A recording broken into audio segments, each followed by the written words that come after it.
好了吗？好了，我们快去吃吧。三明治来喽！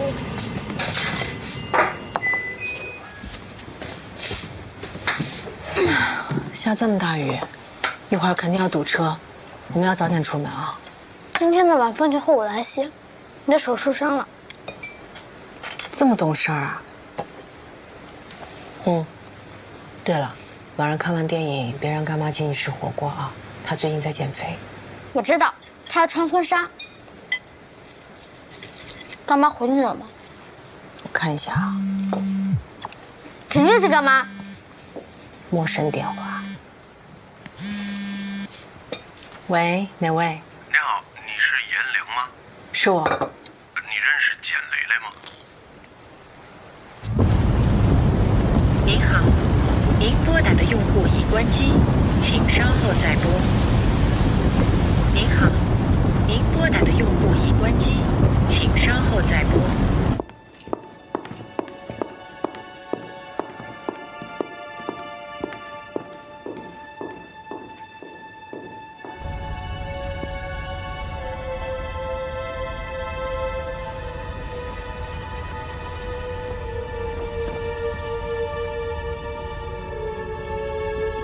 这是什么？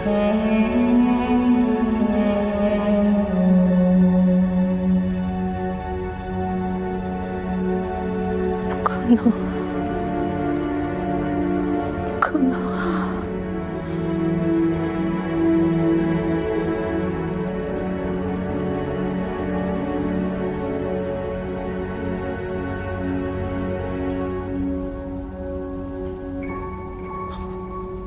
根据道路监控显示，昨晚是由死者本人驾车开往了江边。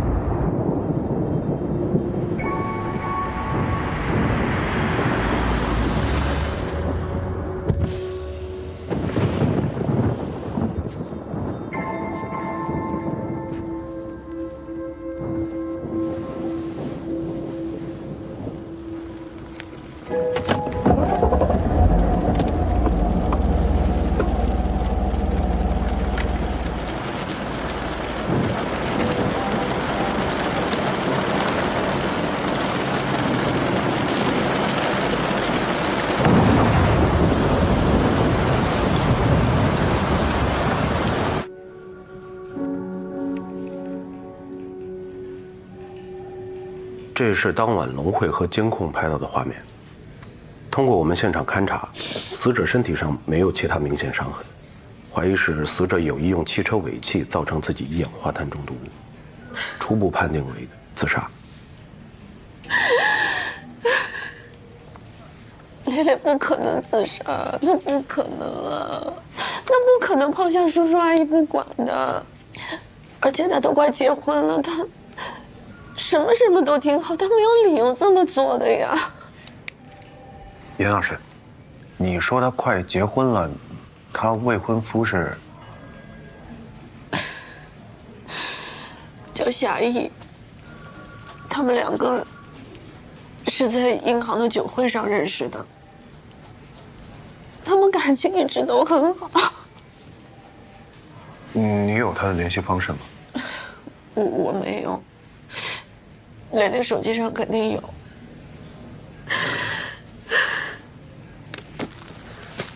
严女士，你看一下，这个是简蕾蕾笔记吗？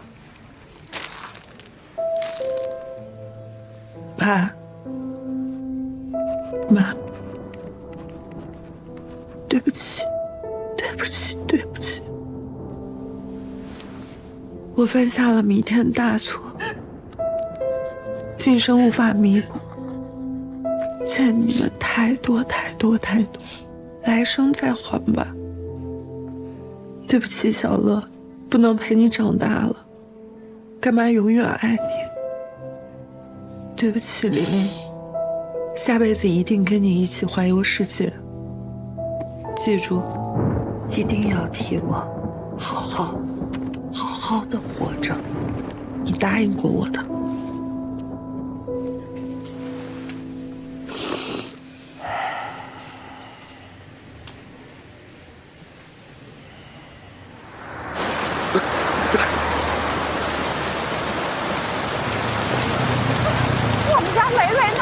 这边。小雷子在哪儿？你慢点，慢点。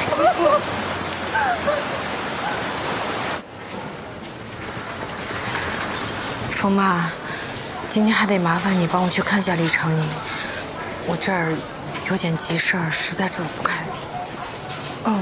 不是孩子，是其他的事儿。行，我知道了，谢谢。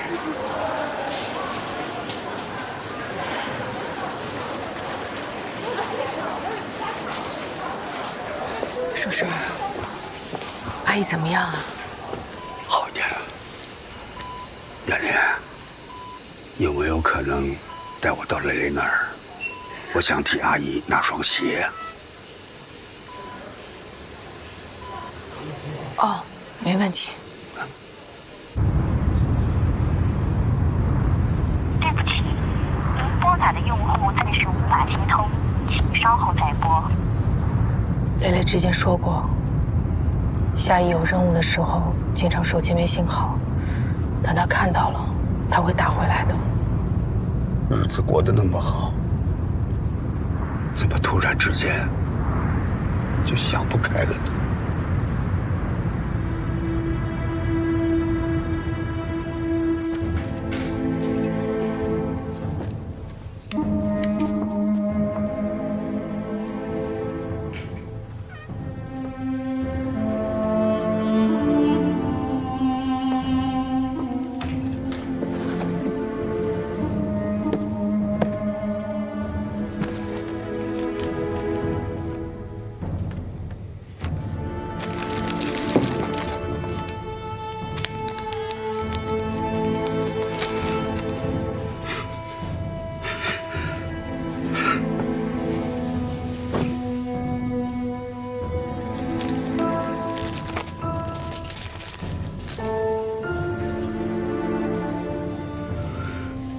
你这是为什么？你这是为什么？我去给您和阿姨拿洗漱用品。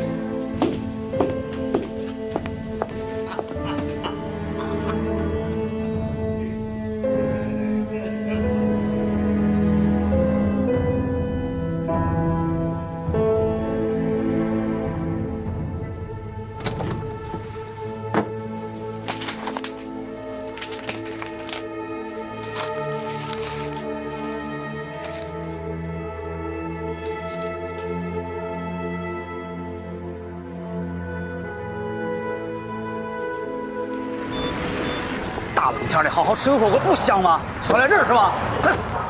李胖，哎，帮我做个笔录。没空呢，哥，我当联络员那自杀案给上面简报还没写完呢。你看你这一身肉，再不勤快点，体测能过吗？是我回内勤，我又不用出警，我昨儿碰上那自杀的纯属意外。警察同志，警察同志，我们要报案，我们要报案。是这样，我呢是临海商业银行滨江支行简蕾蕾的直属领导，我姓张。下午的时候呢，有警官跟我们说简蕾蕾出事了。他呢是我们的贵宾。我来说吧，那个简蕾蕾啊，一直是我的私人理财经理，一直呢帮我打理我在国内的一些流动资金。我刚从国外回来，本来呢今天上午约来银行，我是约了他和张总一起来商量一下新的理财方案，结果呀他没来。哎呦，我一查呀不得了了，他从我的账面上啊偷走了180万呢，这么多？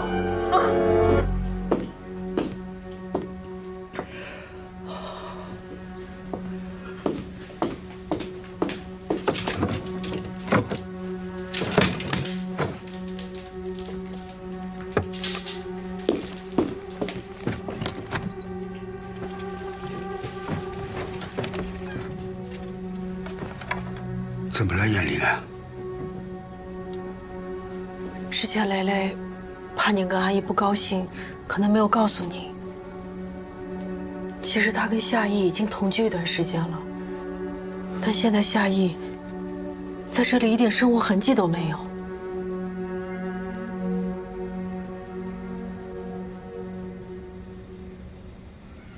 师傅，我们调取了简蕾蕾的银行流水，详细跟踪了资金路径，发现她大概是从2个月前开始频繁的操作客户账户，一开始把钱转到自己卡里边，过一阵就会还回去，后来就只进不出了。前后后一共挪用了差不多180万，全用来买一种共享币了，还加了3倍的杠杆。直到前不久，这共享币突然暴跌，简雷雷几乎可以说是血本无归。涉嫌挪用资金，而且金额巨大。我不知道，完全不知道。我们家雷雷从小就是个老实孩子，他不可能做这种事情的。不可能啊！雷雷不是这样的人。我们已经掌握相关证据了。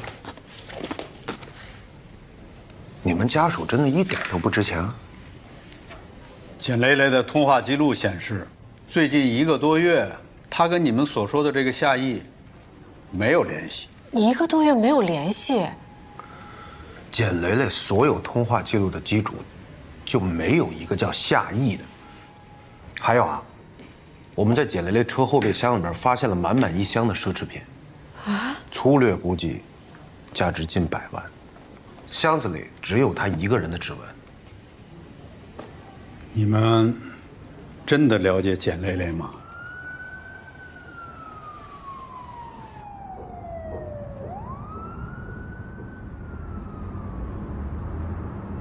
小姐还没下班啊？是要走。对了，明天早上10点，别忘了跟客户的会。好，您放心。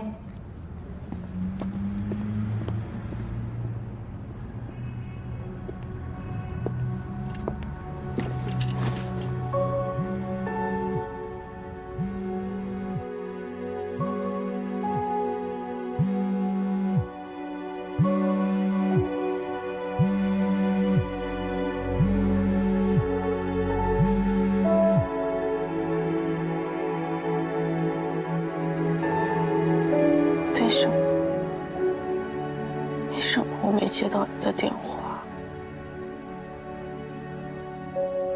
为什么我没能救你？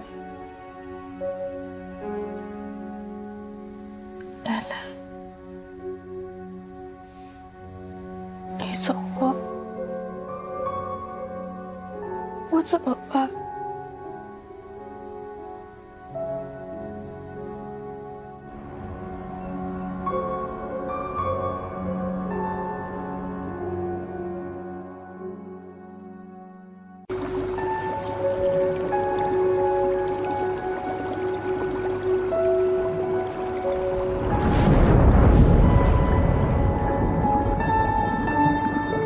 琳琳，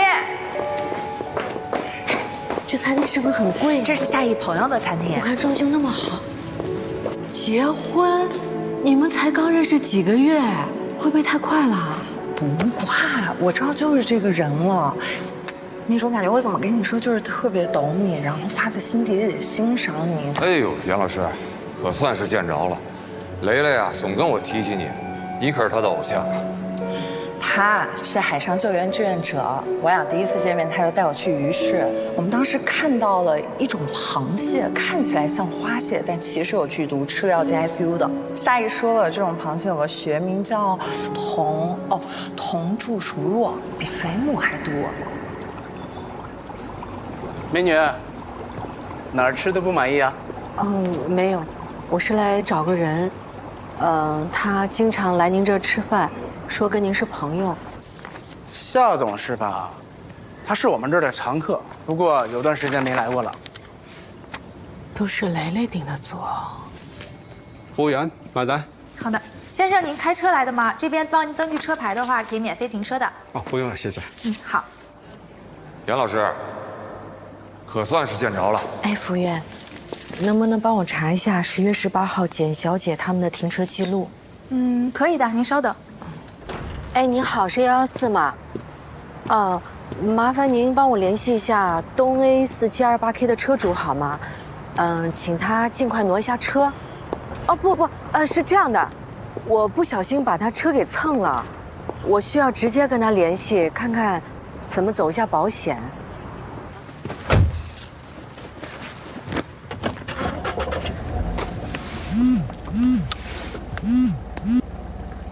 哎，夏意，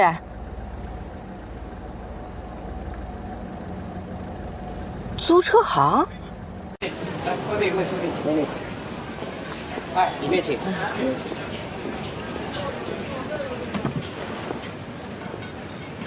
杨老师，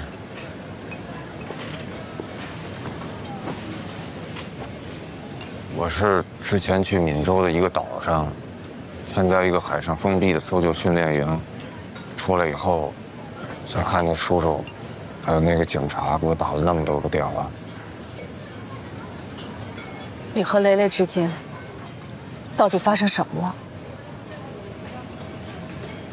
？1个月以前吧，我们俩大吵了一架，再要50万。你要是不方便，少点也行。还是那个共享币，是吗？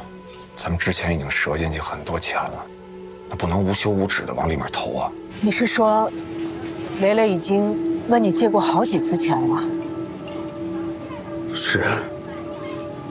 刚才小夏给我看了给蕾蕾的转账记录，开始是1万2万，后来就越来越多，5万、8万、10万。你们家是做大生意的，我赚的这3瓜2枣确实入不了你的眼，但你没必要看不起我吧？你怎么会这么想呢？是你的态度让我这么想。夏意，我捡来的不靠任何男人生活，你要觉得我看重是你的钱，你现在就给我滚！我和蕾蕾马上就要结婚了，其实对于我来说，真不是这10万8万的事儿。主要是蕾蕾，她真的是走火入魔了。本来我是想趁我这段时间不在，我们暂时分开，彼此都冷静冷静。早知道这样，我就应该把钱借给她。小夏，你给蕾蕾转的那些钱，我和你阿姨一定还给你。不是，叔叔，我不是这个意思。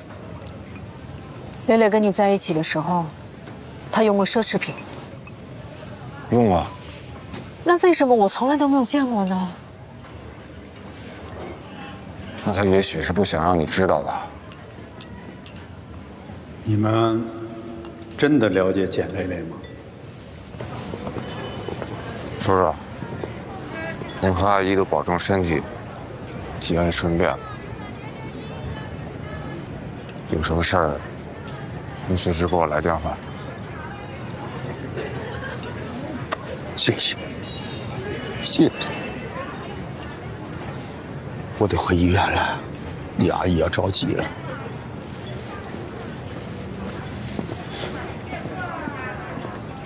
杨老师，那我也先走了。夏意，可以聊一下吗？你的手机号为什么不是你的名字？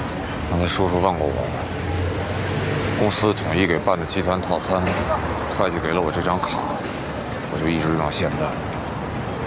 那你的车呢？公司为了业务方便，在这边给我租了一辆路虎的越野车。蕾蕾喜欢开车出去玩，这你是知道的。这些情况，其实我跟李警官都已经说过了。是吗？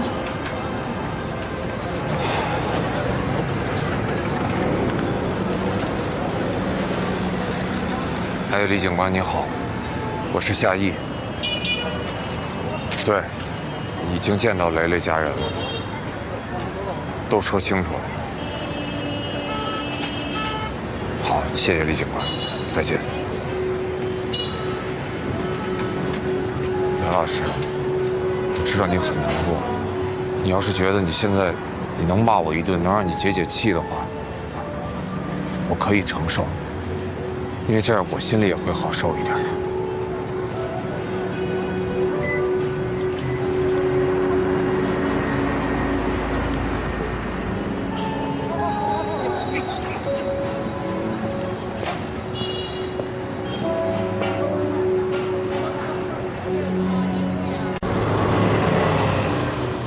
严玲，警察说已经结案了，明天可以去接蕾蕾了。说就算有犯罪嫌疑，按国家法律规定，嫌疑人已死亡的，不追究刑事责任。我决定了，手捧花就选郁金香，到时候你可接住了。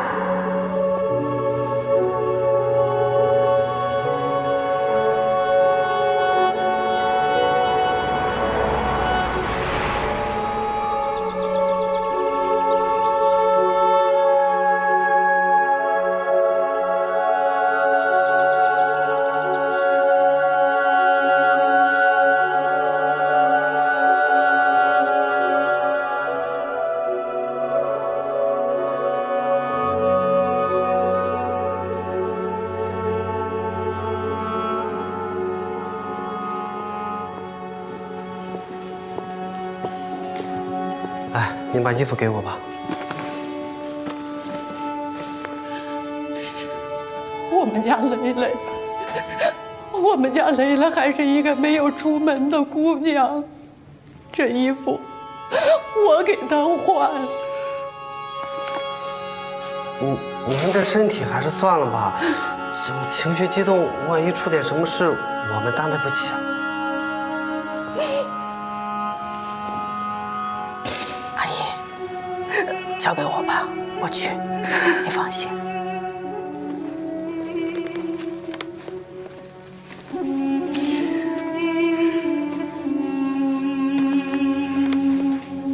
这边。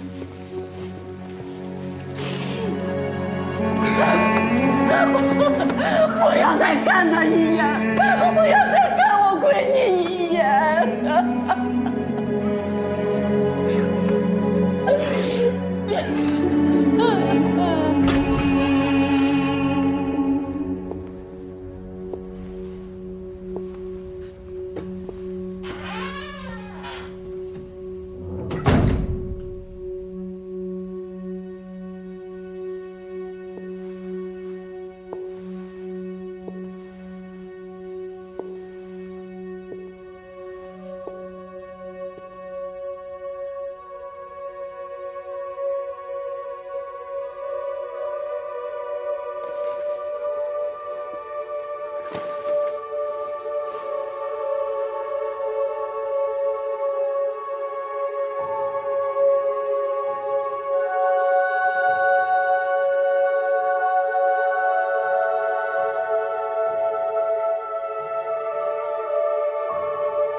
我是严玲。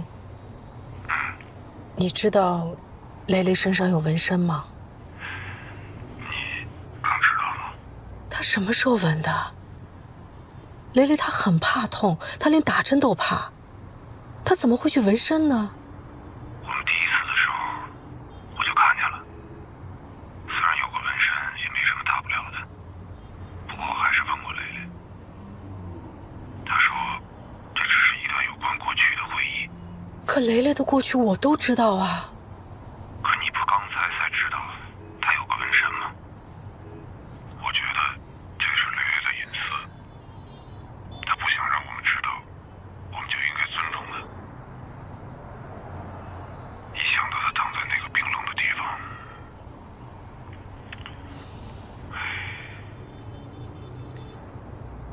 今天以自杀结案了。明天早上9点半，在下关殡仪馆，你会来吧？知道了，我一定去。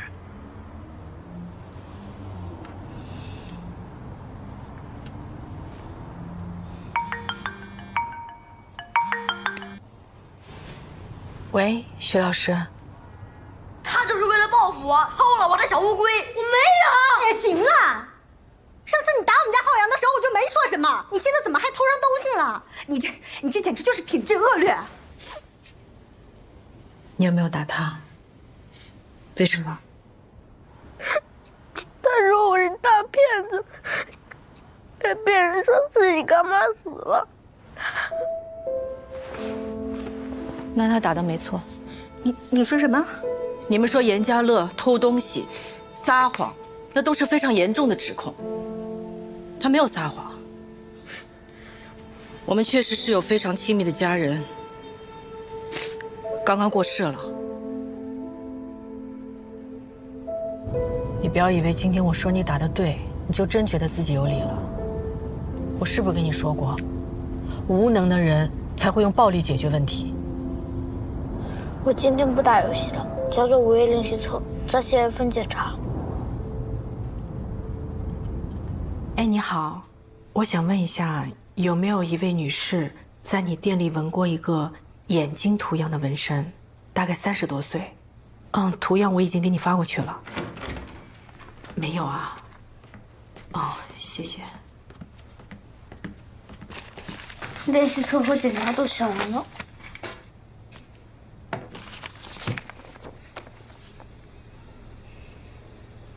大妈是不是做了很多坏事？她偷了别人很多钱又还不上，所以才畏罪自杀的。这谁说的？网上到处都是。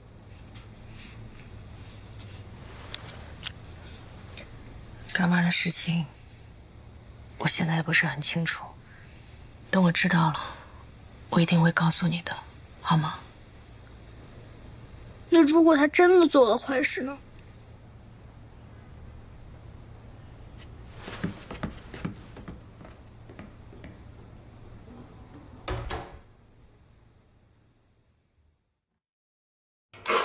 一会儿我去接叔叔阿姨，你直接去殡仪馆就行。那小乐不去吗？你跟他说了吗？我怕他太伤心了，我没跟他说，还是别让他去了吧。啊？一会儿接吧。嗯。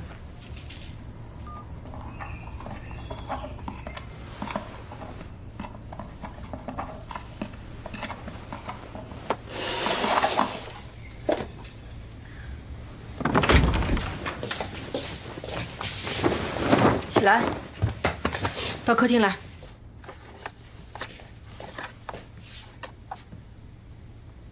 过来。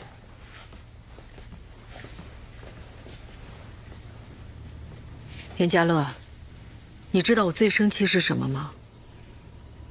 并不是你一时好奇拿了同学的东西，而是你破坏了我对你的信任。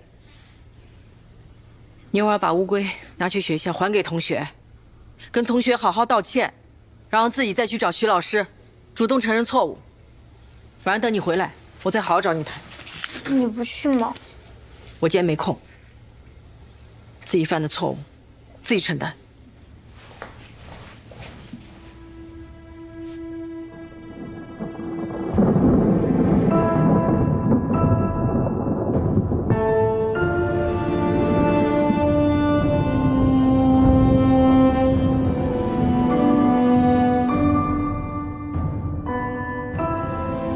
叔叔阿姨感觉一夜之间老了好多，还有那夏意，怪可怜的。你最近对小乐好点，多注意一下他的情绪。毕竟从小到大，他跟蕾蕾在一块的时间，应该比你都长吧？他不小了，他得自己学会懂道理、明是非。没有谁能护他一辈子。他才10岁。不是谁都像你有那么强的心理素质，这不是蕾蕾告诉我，我都不知道我还有个儿子呢。这一问才知道，都1岁多了。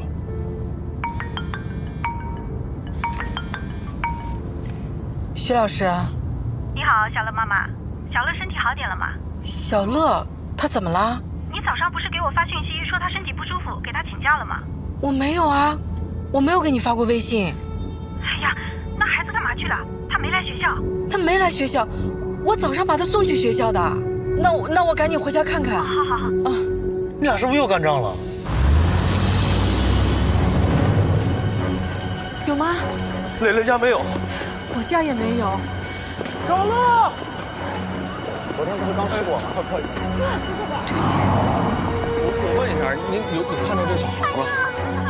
你有见过这孩子吗？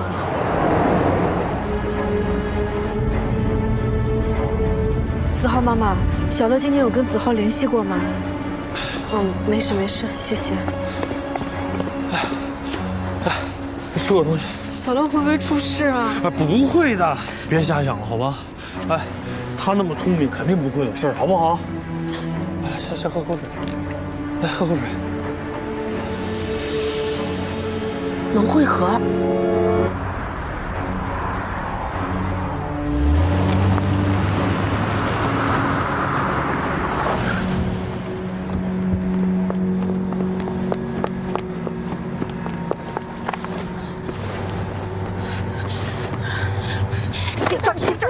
谁让你离家出走的？我跟你说过，这种坏事我不许这么干。行了行了，找着打他干嘛？你也是，你给我吓死我们了，知道吗？赶紧道个歉。跟我道歉什么用？偷东西、撒谎、旷课，你看看你现在，你都变成什么样了？以后不管发生什么事都不许这样了，知道吗？你们今天去给干妈办葬礼了，对不对？你早上穿着黑衣服，我爸现在也一身黑。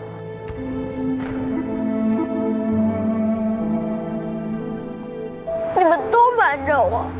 我们瞒着你的是因为你们都觉得干妈是坏人，犯了错就不能被原谅。你们不想让我再见到她。燕林，后面的事儿，拜托了。放心吧，叔叔。我怎么想的，你们根本就不在乎，根本就不重要。你们只在乎我有没有做正确的事，有没有犯错。我就是撒谎、旷课、偷东西，怎么了？我就是现在这样。好了好了，好了。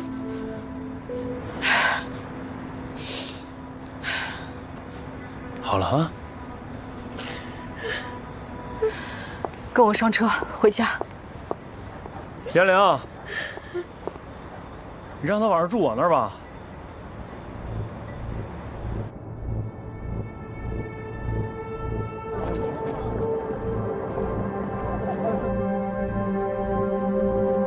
奶奶亏空的那些财物，卖掉房子和车，该还的差不多。好，我们钱家祖祖辈辈没有一个违法乱纪的，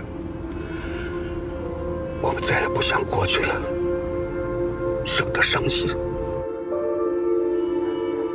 你要是舍不得，咱就把它留下来。我过了试用期了，每年工资还能涨，你不用担心，你就好好上学。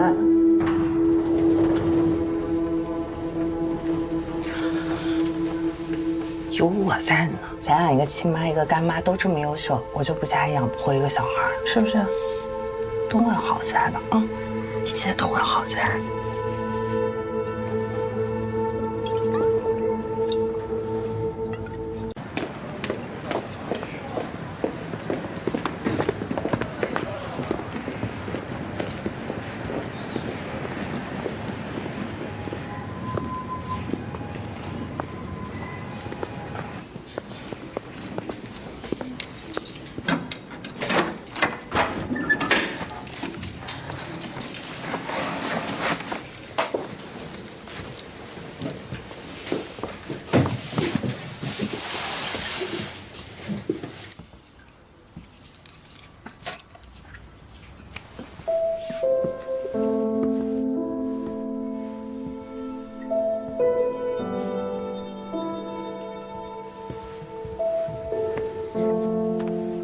这个小马是干妈最喜欢的，说是干爹送给她的。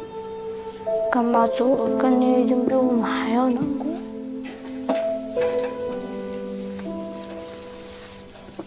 那我们就替干妈收着。嗯。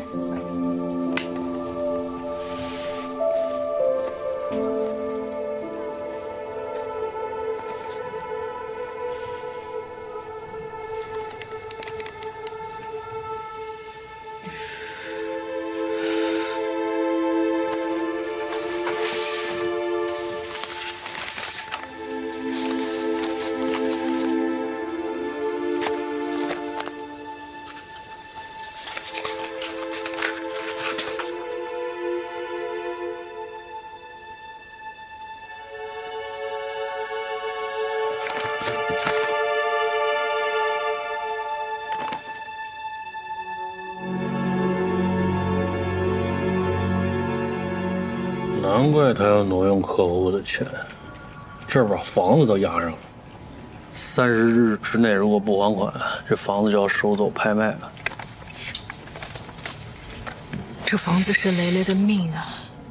他还清贷款那天，还专门请我和小乐去吃了饭。你说他怎么会舍得？他炒币是不是加了杠杆了？因为加了杠杆以后，一旦出现亏损，他就必须交那个保证金，要不然就会强行平仓，血本无归。那什么都可能压上。你说这个贷款公司会不会和雷雷投资亏损那个平台是一伙的？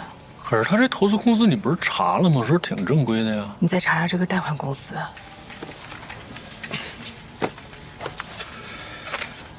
哎，你跟小乐没事了吧？啊，没事了。多亏罗医生。罗医生？是什么罗医生？你不认识，是个心理医生。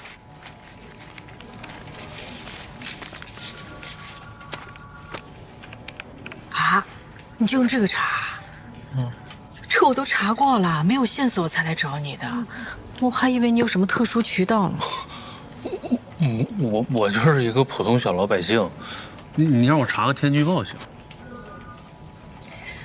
行吧，那我走了。你还不下班？我今天加班。哟，不好意思啊，打扰你了。没有。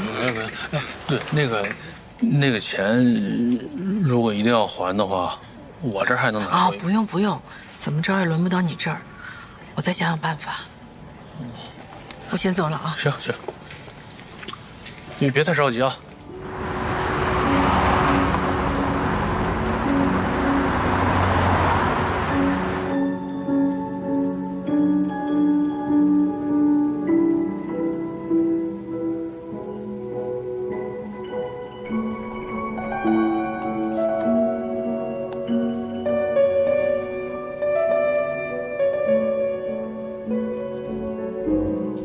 我们在简雷雷车后备箱里面发现了满满一箱的奢侈品，粗略估计价值近100万。箱子里只有他一个人的指纹。抱歉，女士，您这些物品我们店不能收。为什么？我们不能确定这些是正品。这些都有发票的。现在奢侈品市场仿冒严重，不少仿品呢可以做到以假乱真，而且还能提供包括发票、全套包装，甚至信用卡、水单在内的一条龙服务。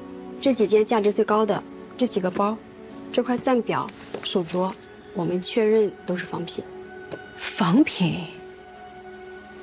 除了在专柜买的可以保真，其他途径比如代购什么的，都可能买到假货。那这个小马呢？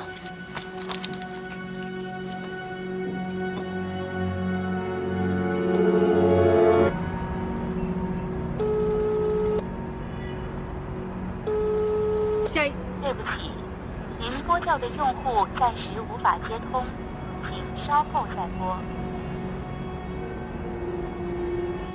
也是仿品。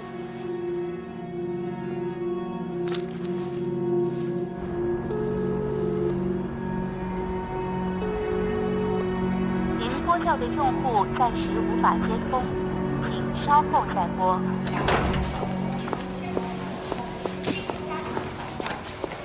李警官。啊，袁老师，什么事儿？那天夏雨说跟你们在一块儿呢，说聊得还挺好，有这么回事吧？有。当时他刚救援回来，见完你就跑去医院看雷雷父母了。见谁呀？见我？我俩没见着面。啊？不是。他打电话来说收到了我们的电话留言，问有什么事儿，我就把大概情况跟他说了。他知道简雷雷母亲在医院嘛，就说先去找你们，问能不能等他回来再做笔录。我说可以，但他后来又说什么去哪儿？闽州，说闽州有个渔船事故，需要他们救援队过去支援。我就说那你先去忙你的，回来再弄呗，这事又不着急。你人都没见到，你居然就同意了？哎，你怎么当警人？你怎么做警察的？你简直就是玩忽职守！不是，严老师，我们办案讲证据，是吧？简雷雷畏罪自杀，证据完整，链条清晰。单就这个案子来说，结案没有任何问题。他跟夏意的资金往来没有可疑之处，我全查了。人家又没结婚，啊，我让他过来也就是配合我们调查，做个笔录而已。他也不是犯罪嫌疑人，那夏意为什么要骗我，说他见过你了？他在这个事情上撒谎，你怎么能保证他在别的事情上没有撒谎呢？他电话打不通，送给雷雷东西都是假的，车是租的，甚至连张照片都没有，这不太奇怪了吗？奇怪的事情我会查，好吧？我能理解你现在的心情啊，但你不能因为你感情用事就说我们办案机关。我没说办案机关，我说的是你。叔叔，雷雷有没有跟你们说过夏意的公司叫什么名字啊？没有啊。我听说夏意经常给你们寄保健品，那保健品的包装袋或快递单号什么还有吗？都是小夏买了，让雷雷寄给我们的。那夏意和雷雷回老家，你们有没有拍过合影？怎么出什么事了？没事没事。我就是想把和雷雷有关的东西整理一下，算是留个纪念吧。谢谢你用心了，不过没来得及拍，他们俩赶上个周末，忙忙叨叨的来，待一天就走了。好，没事了，叔叔，我挂了啊。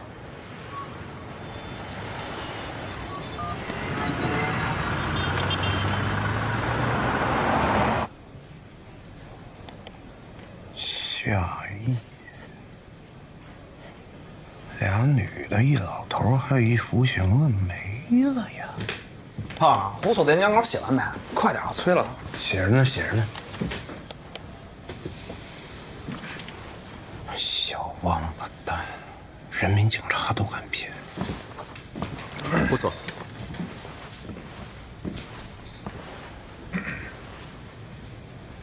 干什么呢？这是？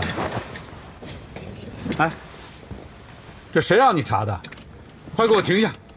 你给我说清楚。是我，重要情况，我严重怀疑啊，那个夏意用的假身份。我刚用咱们系统查了，没有一个对得上号的。还有啊，他用那手机号找号贩子买的，就用了这么半年，而且几乎只和简雷雷通话。他租车用的身份证都不是他自己的，用了店员的。你说他这么处心积虑的隐藏自己的真实信息，咱们是不是应该查他一查，行不行？师傅，行不行？那这汽车包我都查了，这没有夏意这个名字关联的公司，失信人员名单上也没有这个名字。我又查了一遍和雷雷的聊天记录，他没有给我发过夏意的照片，手机联系不上，一张照片都没有，这不就跟人间蒸发一样吗？是不是我们想多了呀？那如果真有事儿的话，那警察也不是吃干饭的。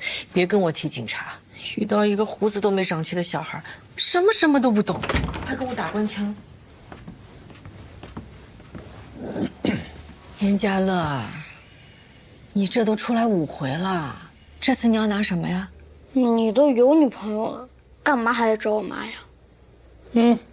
你瞎说什么啊？我跟你爸爸在谈正事儿。什么正事儿？哎，对了，乐乐，以前你跟干妈干爹出去玩，你们都会去玩些什么呀？就看电影、吃饭什么的。除了吃饭、看电影，还会做什么？上次泡温泉，干爹也去了，他游泳可专业了。他这里还有一道好长好长的疤，说是有一次救援时被沉船的锚划的。你给他们拍过照片吗？你又不给我买手机，我拿什么拍啊？这借口找的。还有什么呀？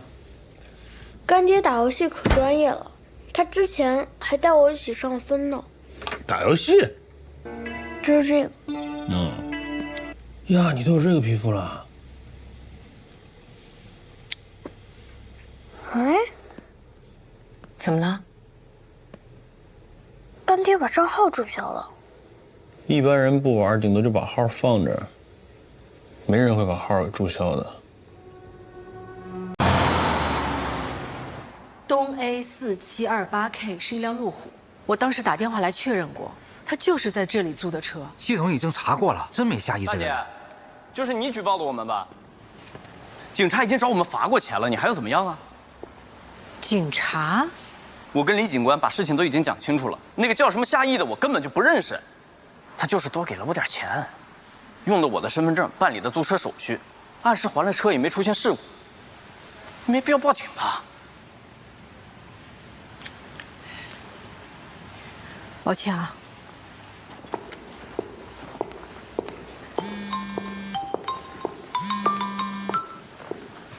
喂。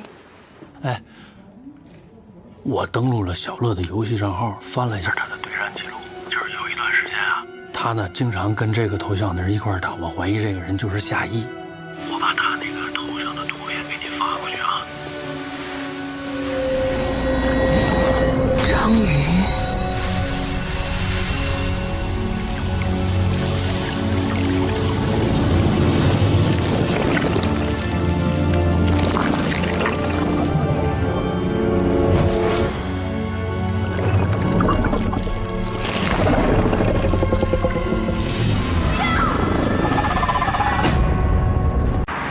这儿有张图，围在这眼睛周围的应该是章鱼的触角。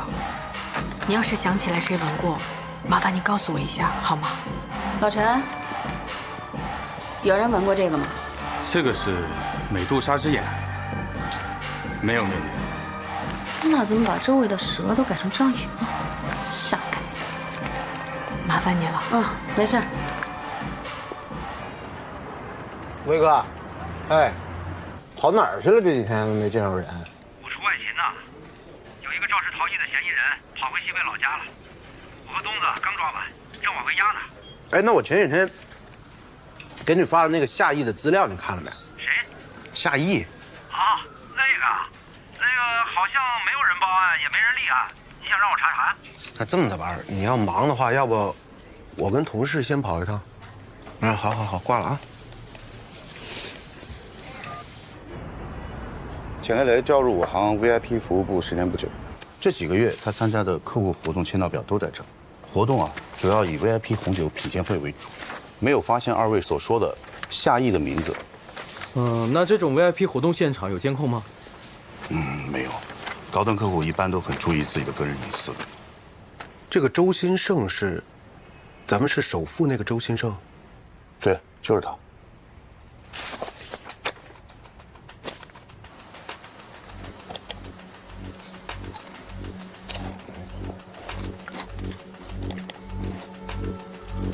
里海商业银行红酒拍卖会，简雷雷确实在。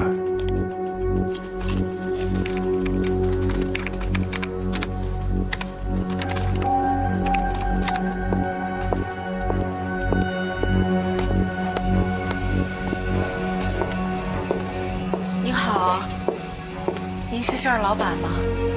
对。那个，我想问一下。你有没有闻过类似这样的纹身？这外面围的一圈，类似是这样章鱼的触角。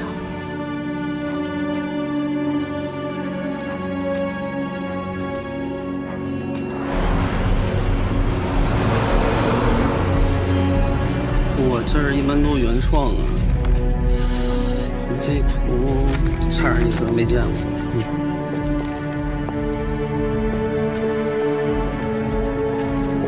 哎，毛人，雨胖，这个图要不您留着，万一您想起来，您可以给我打电话，这是我的手机号。行。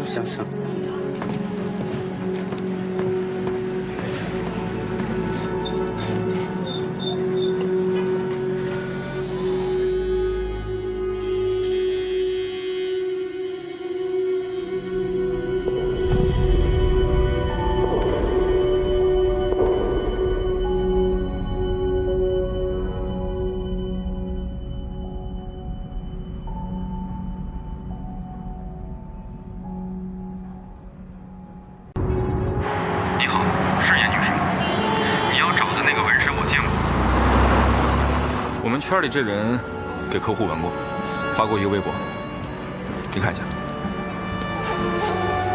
梦里人。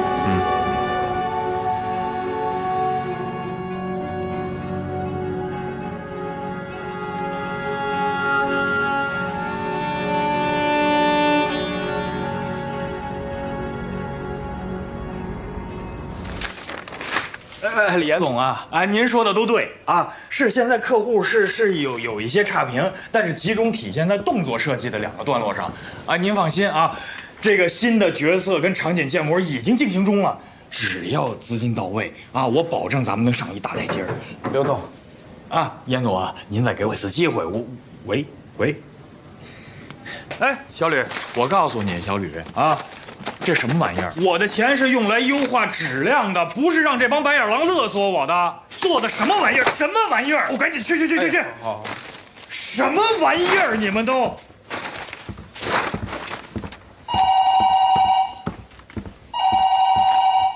哎，怎么了？对不起，刘总，他一定要见。不是你们干嘛吃了？怎么还没轰走啊？不好意思，我们刘总在开会。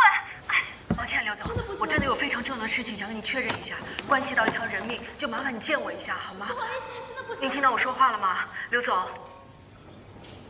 刘总，你说的这个简雷雷，我听都没听说过。那你们为什么会拿着一样的图案去纹身呢？这有什么稀奇的呀？这种图案网上多的是。那我想知道你是从哪儿得到这张图片的？还有，你为什么会把上面纹身那美杜莎的蛇也改成了章鱼触角？不是什么蛇呀，什么章鱼触角，你说的这些我都听不懂。你说的那个简雷雷，我就压根不认识。你要有任何怀疑，你报警去，你别跟我这儿添乱。刘总，我的好朋友简雷雷在去世之前，他抵押了房产，所有的钱都不知去向了。我这样说可能会不太礼貌。我看了最新的财经报道，您的这个公司最近也正好遇到了财务困难。住嘴！怎么回事啊？可心，你怎么来了？对不起啊，对不起，你怎么又发这么大脾气啊？不是，没有，甭理他，有病！你怎么跟人家讲话呢？对不起，他脾气不好。还不走啊？我叫保安了啊！没吓着你吧？他是谁啊？我不认识啊。怎么样？产检怎么样？可好了，是吧？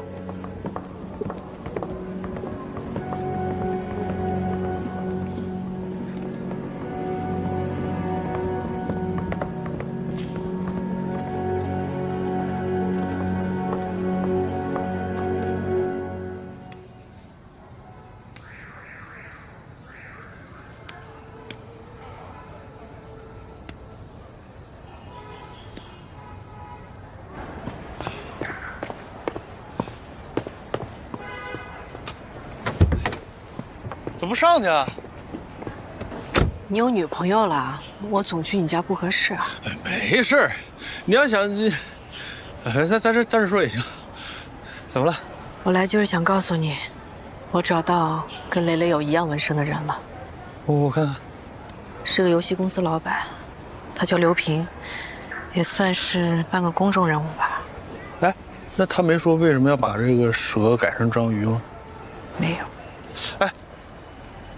得把这个线索跟警察说一下吧。我起码得先证明他跟雷雷认识，或者是有某种联系。不过他最近确实是挺缺钱的，财务状况很糟糕。但他有老婆了，我也找到他老婆的微博了。你看，看着像是个白富美。他缺钱，他老婆又这么有钱，那他就是想专门找这种有钱的女人捞钱？是吗？杨老师，你看看，照片里有夏意吗？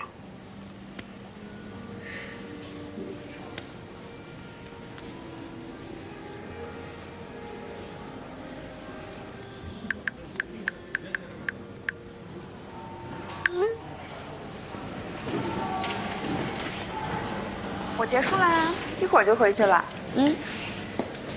好的。你好。你是刘总太太吧？你是那天在我先生办公室？对，是我。我能跟你说几句话吗？你怎么知道我先生身上有纹身？你跟他什么关系啊？不，你误会了。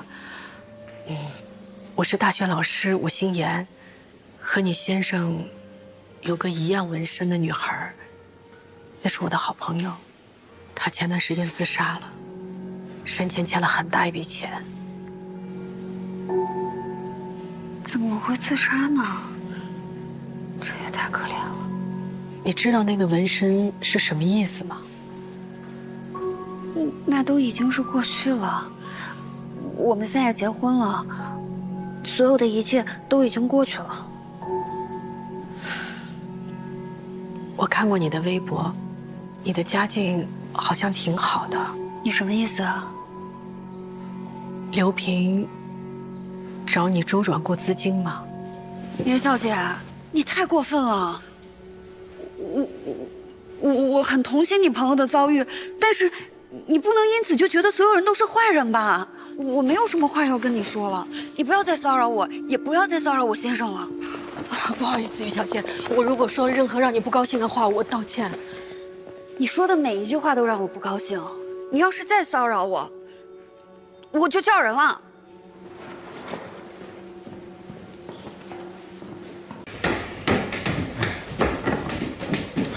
找我什么事啊？师傅，师傅，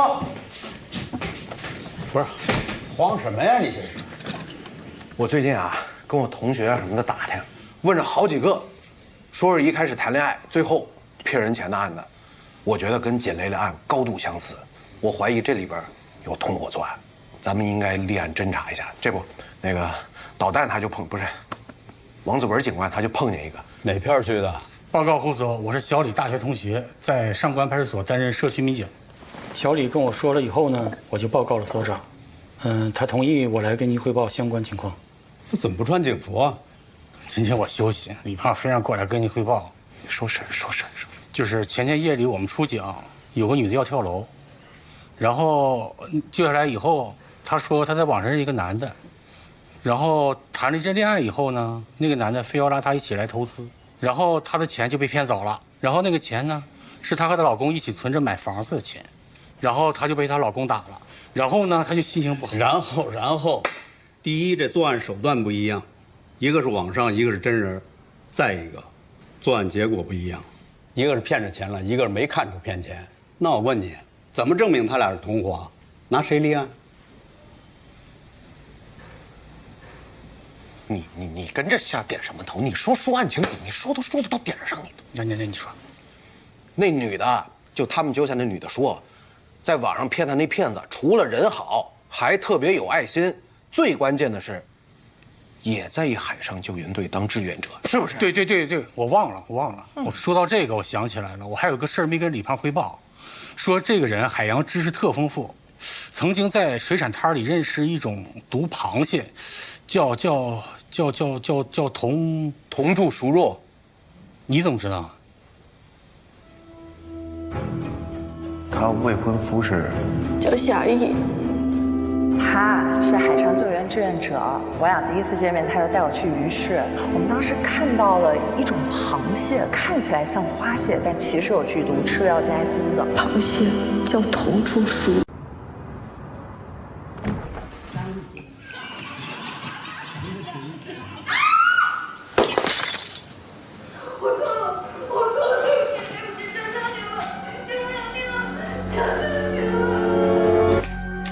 头抬一点点。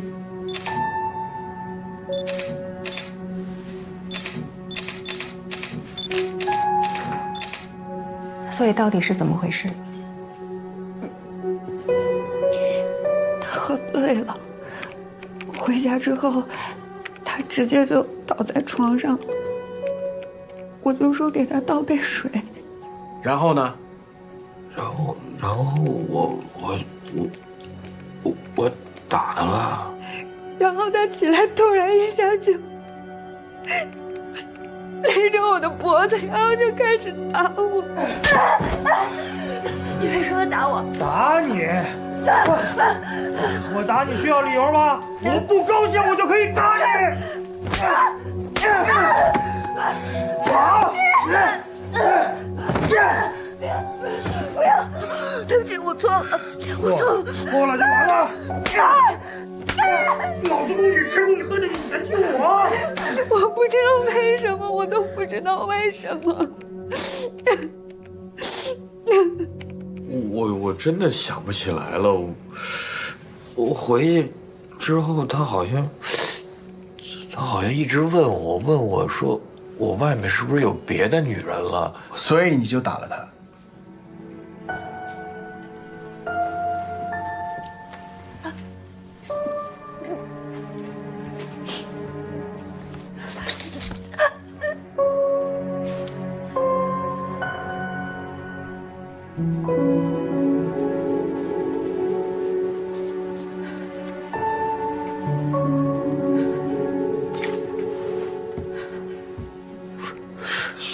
所以我他妈王八蛋吧，我王八蛋，我对不起他。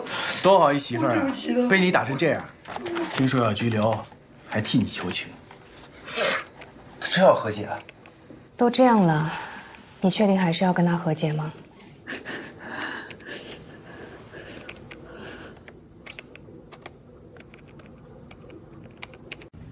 要不是走投无路，一点办法都没有，是不会动别人钱的。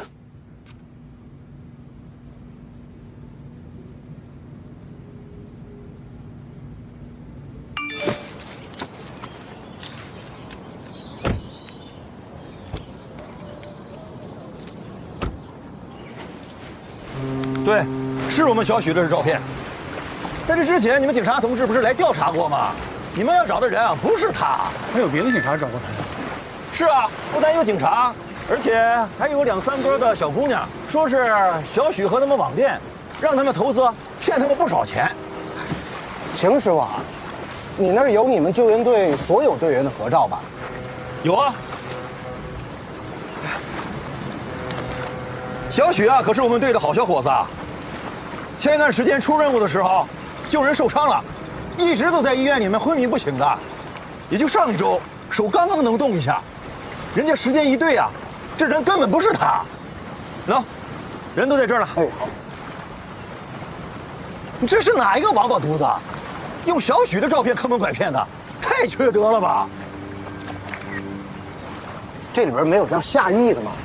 我们队没有姓夏的，有个女的也打电话问过，忙的时候会有一些临时的志愿者过来帮忙，但是那就人太多了，我记不过来了。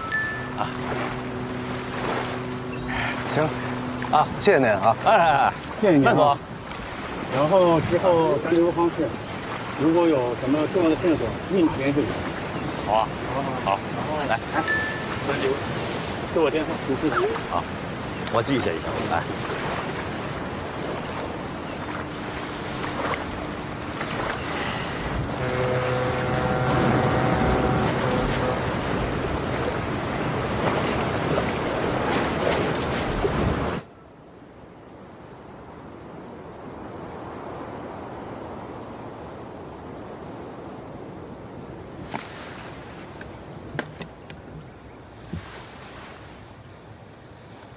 妈，我好想你。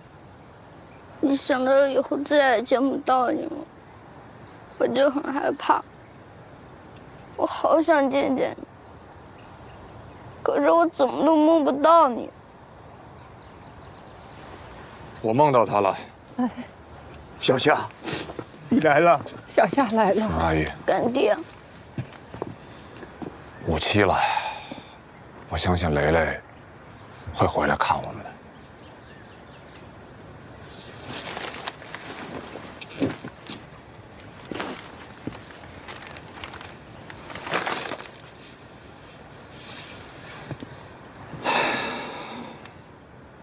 雷雷，是我不好，没能照顾好你。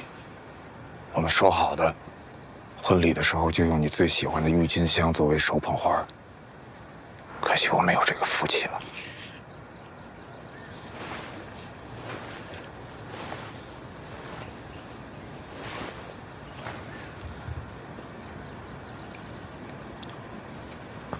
小乐，又长高了。一会儿我要去交墓地管理费，你跟我一起去吧。你到底是谁？你对雷雷做了什么？这个事儿，我之前就跟雷雷说过。其实我不叫夏意，我是一个帕昂华侨，家里呢是做宝石生意的。这1、2年，慢慢把生意交给了我，让我过来开拓中国市场。为了做生意方便，我就给自己起了一个中国名字，夏意。那雷雷出事了，你为什么都不敢去见警察？你知道，一块宝石值1万或者是10万，甚至是赌石，这里边是有很大的操作空间的。家里生意这么多年，也难免会有一些灰色地带。所以这1、2年，我都是尽量避免跟警察打交道。所以你就骗警察，告诉他们你是做什么救援的，都是假的，对吗？不完全是骗人。生意不光彩，我心里有数，所以我总想着做点善事，就算是给自己赎罪吧。可是参加正规的救援队，那是要去民政局登记的，没办法，我只能是过去帮帮忙，做做志愿者。这个事儿雷雷也是知道的。那雷雷知不知道？你送给他那些表、包都是假的。我拿你送给雷雷的东西拿去做鉴定了，没有一件是真的，没有一件。怎么可能是假的呢？那都是我陪雷雷亲自在专柜挑的，那都是有小票的呀。我给你看消费记录，好吗？算了，你看这个吧。哎，看看怎么样？你真的觉得好看吗？好看啊！但是会不会有点贵啊？而且这个镶钻是不是有点太夸张了？就得要夸张的，我老婆就得配这种不灵不灵的，闪瞎你那些腐活客户的眼。讨厌，买单了。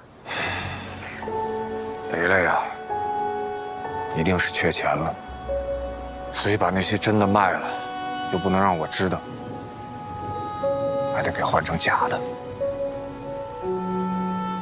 雷雷为什么要这么做啊？啊？有件事儿，我跟谁都没说过。我曾经无意间在雷雷的手机里发现过那种照片。哪种照片？就是拿着身份证拍的裸照。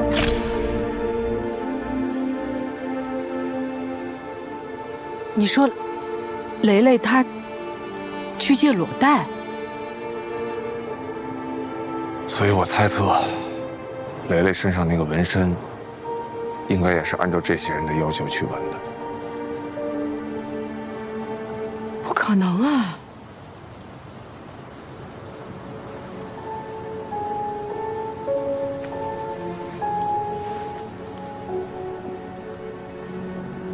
这个是你在游戏里用过的头像，雷雷的纹身有章鱼。如果他的纹身跟你没有任何关系，那你为什么也要用章鱼图案来做头像？为什么？因为我爱雷雷。我既然爱她，我就要爱她的全部，包括她那些不美好的地方。我之所以主动换成这个头像，就是为了让雷雷知道，我并不介意她的过去。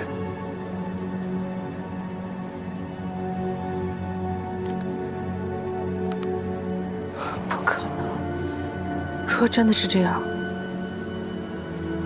我怎么会一点感觉都没有？我怎么会什么都不知道呢？那是因为他不想让你们知道，在雷雷心里，你和小乐比我重要的多。他那封遗书里一个字儿都没有提到我，提到的全是你们，不是吗？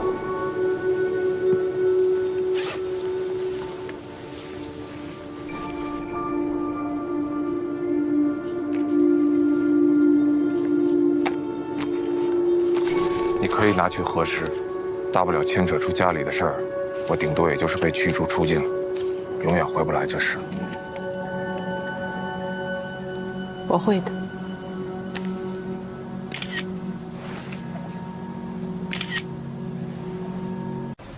师傅，你也听见了，又是毒螃蟹，又是救援队的人，天底下哪有这么巧的事儿？您让我再查一查，开封介绍信让我去出入境管理局核实一下，求您了。电信诈骗这个情况，我已经和刑侦的同事联系了。不一样，他们那人没露过脸，他随便在网上找一张照片就当头像了。这个夏邑他是活生生的人呐，这多好一突破口啊，是不是？你自己分内的事干完了吗？干完了，报表，还有月度总结，还有您要的那个5000字工作汇报，我全写完了，一个标点符号没少您的。那《里海日报》的通讯员稿件呢？《里海日报》的通讯员稿件。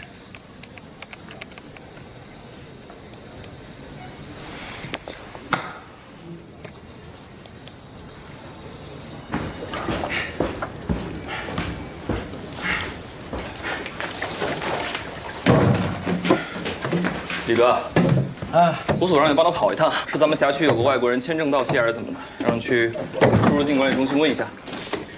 哎，你这种事打个电话问，打个电话就。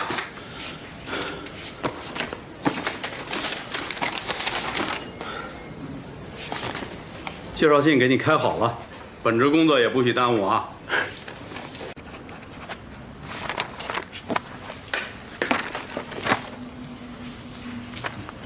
这明明不是可以写得很好吗？早上点心可以少挨多少骂？是，那也不是您教导有方，对我大有裨益嘛。申请协查，你这是干什么？师傅啊，虽然这个出入境管理局帮我们核实了夏邑的不是这个彭西利派的护照真实性啊，但是我打电话问了他入境时候填的那个联系人号码，是一旅行社导游，对他根本就没印象，而且从他入境之后，没有在任何的派出所留过登记记录，没住过酒店，没坐过飞机，没坐过高铁，没坐过火车。这有点太奇怪了吧？所以我想来想去啊，只有一种可能性，他还有一个中国身份。所以你想在国内的户籍资料里找到这个人？啊，这不但我得批，还得一直上报到市局。我知道，但是咱们都查到了。为什么呀？啊，完全可以把这个线索同步给刑侦的同志，让他们继续跟进。你就是揪着不放，你是觉得你被他骗了、耍了，没面子是不是？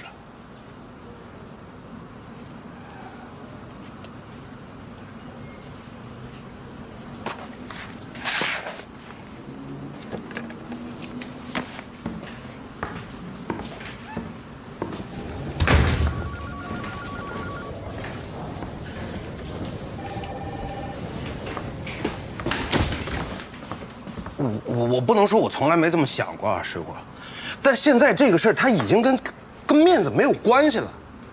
师傅，导弹他们遇到的那个受害人，就跳楼那个，被他们给救回来了。捡雷雷呢？我那天亲眼看见捡雷雷的父母，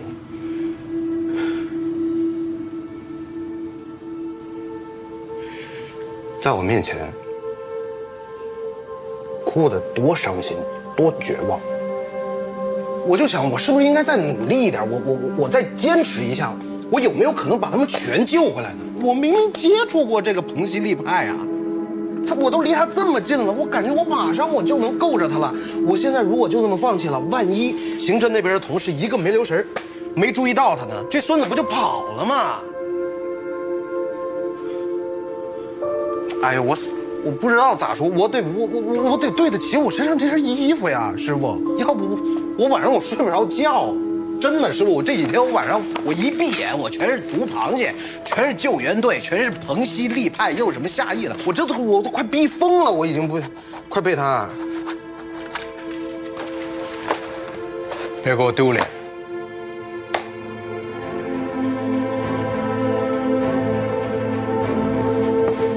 你们看这个案子，符合咱们这种新型的电典型诈骗模式，我觉得可以并案处理了。人到了。好，交给您了，你们继续。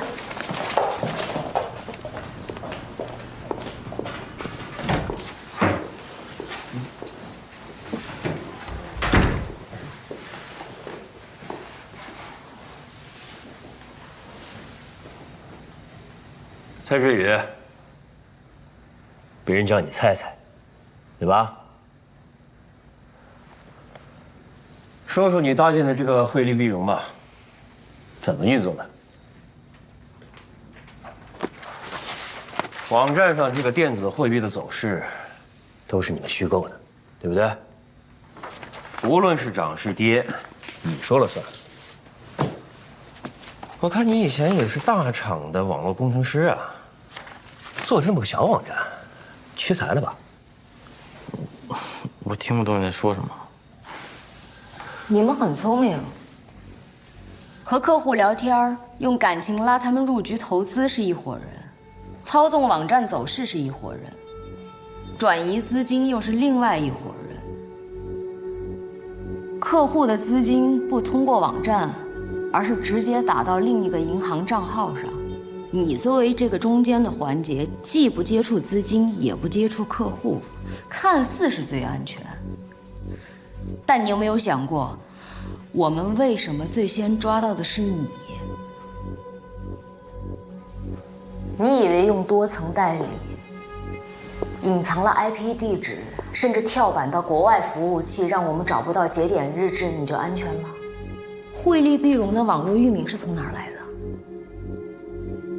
我要是你呀，肯定不会傻到用自己的邮箱注册域名。我没有，我不是用自己的邮箱去。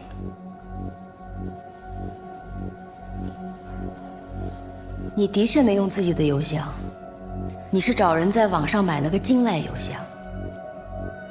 但是雁过留痕，我们通过域名找到了买家，就自然找到了你。你真是太不小心了，一心只想着同伙的安全，却没有人顾着你的安全。认识吗？不认识。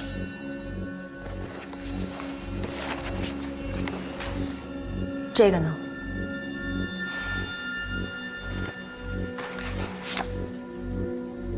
这个你总认识吧？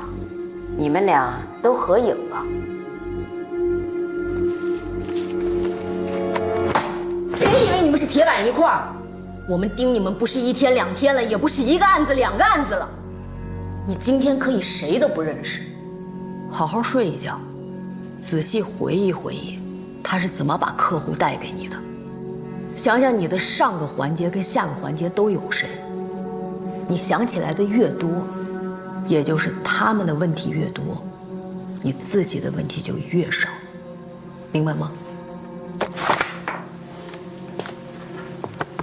跟我走。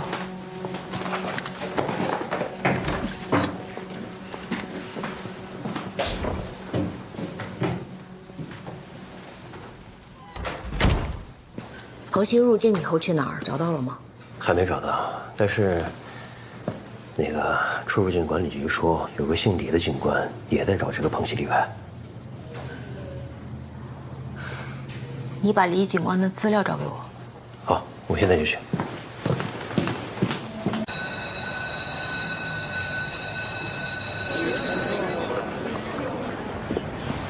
叶老师好。哎，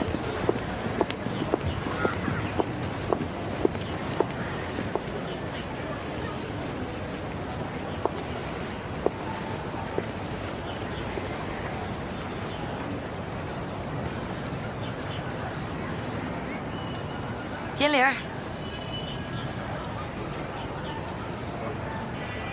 我刚才在这职称名单上找了半天没找到你，这也太说不过去了。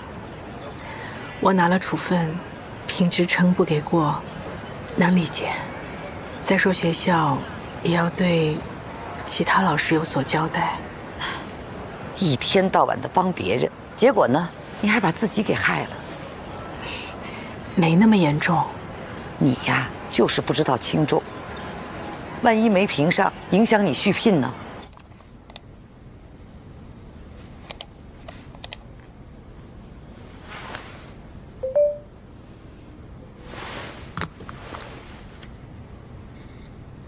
下一护照信息已经和出入境管理部门核实过，是真的。你上次问我的那个人是谁？在海边的那个？我会接着查。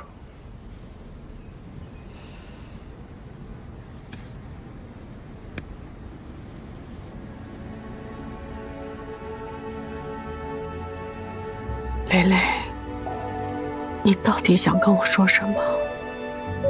只是要告别吗？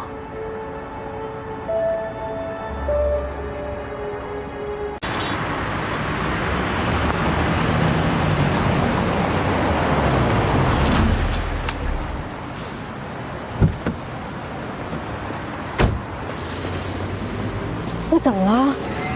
出什么事儿了？快，上车再说。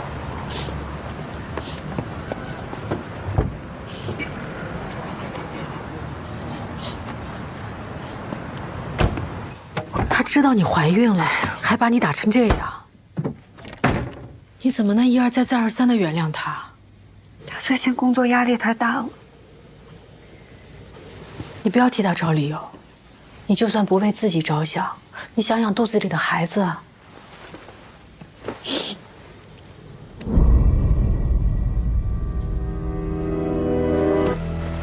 你怎么会有这个纹身？谁让你纹的？是你老公吗？是他吗？不是他，和他没有关系，这一切全都赖我。我是一个很坏的人，活该他打我。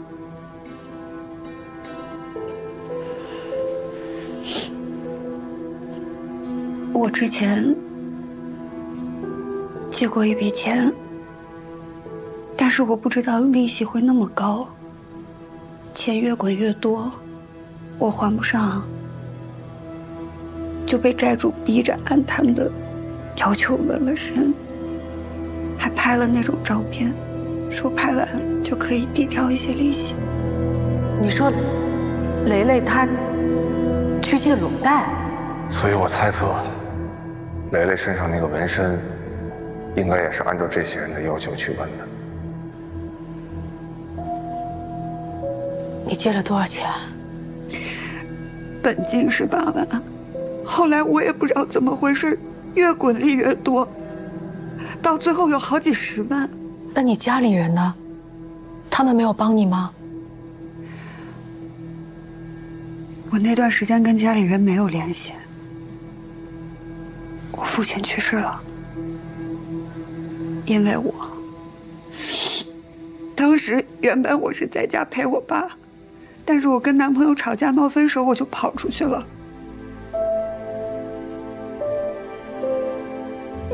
然后他就心梗发作了，我不在家，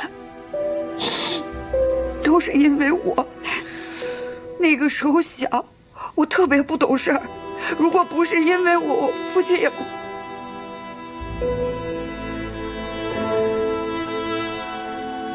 那之后，我跟我妈的关系也不好了。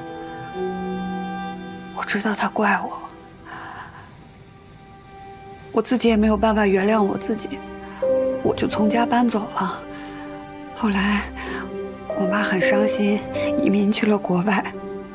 我现在想想，我那几年真的生不如死，我做了很多错事，包括借钱。再后来，我就遇见了刘平，他真的对我特别特别好，所以我不想瞒他。我跟他说了之后，他说心疼我，然后就去和我纹了一样的图案。他说他纹了这个图案，这就不再是一段痛苦和羞耻的记忆，这就是我们感情的见证。但是接受过去那样的我可能太辛苦了，他每次喝完了酒，就忍不住的骂我、打我。我一点都不怪他，我只怪我自己。我真的后悔，我恨不得我自己从来没有做过那些丑事。我不希望任何人知道这件事。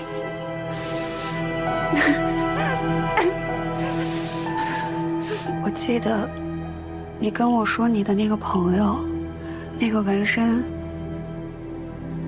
我觉得他也一定很后悔，不然他就不会做出那样的选择。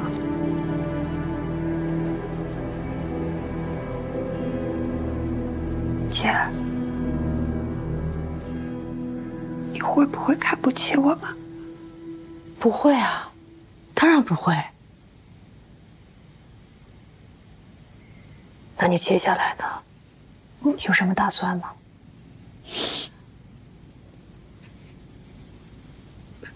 如果可以的话，你能不能借我一点钱？我想买一张机票出去躲一躲，因为我的钱都交给他了。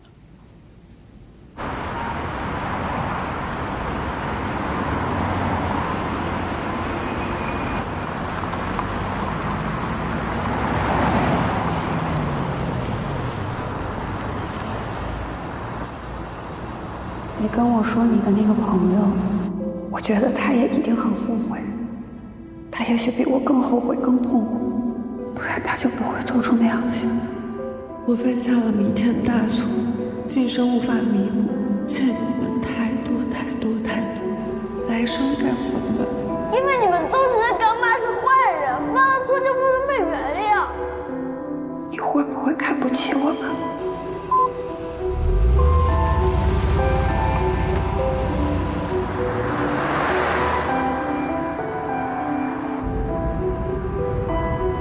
我一点都不怪他，我只怪我自己。我真的后悔，我恨不得我自己从来没有做过那些丑事。我不希望任何人知道这件事。为什么我没接到你的电话？为什么我没能救你？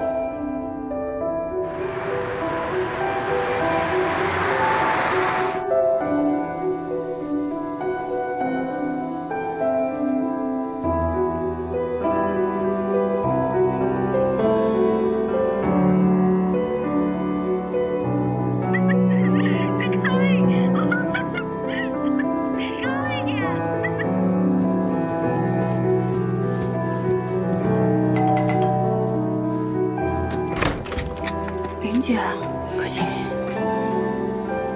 我再问你一次，你真的要因为那段过去挨他一辈子打吗？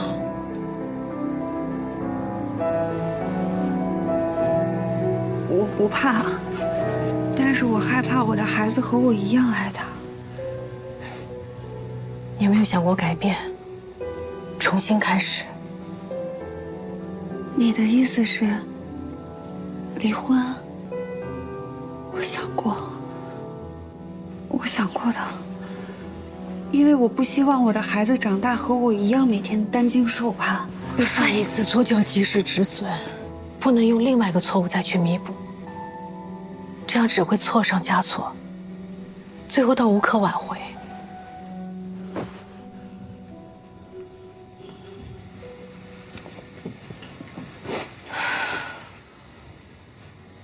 我那个好朋友，他就是在最难的时候没有人帮他，所以他只能一错再错，最后连后悔重来的机会都没有了。我们都不要去做让自己后悔的事情了，好不好？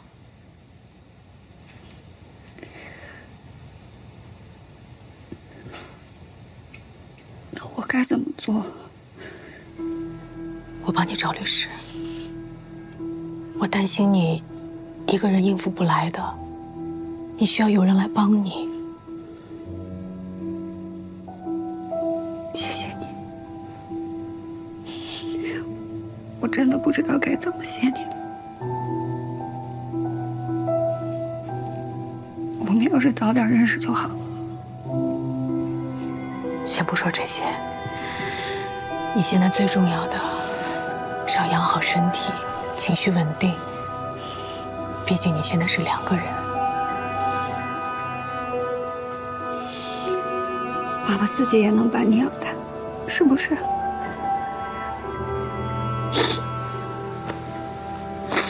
谢谢，谢谢。别哭了，会好的，都会好起来的。嗯。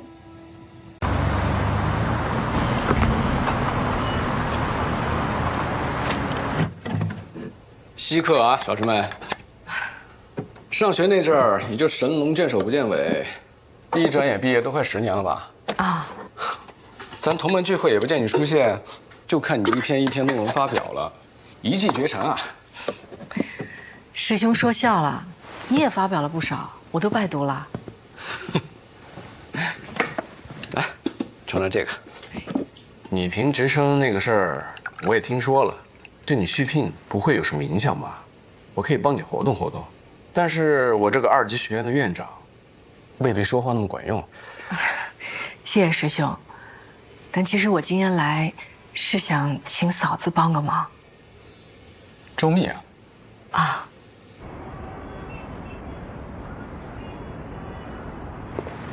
师兄久等啦。没有，刚到。来，上车。今天为什么非得来接我呀？想你了不行吗？行，可这说服不了我。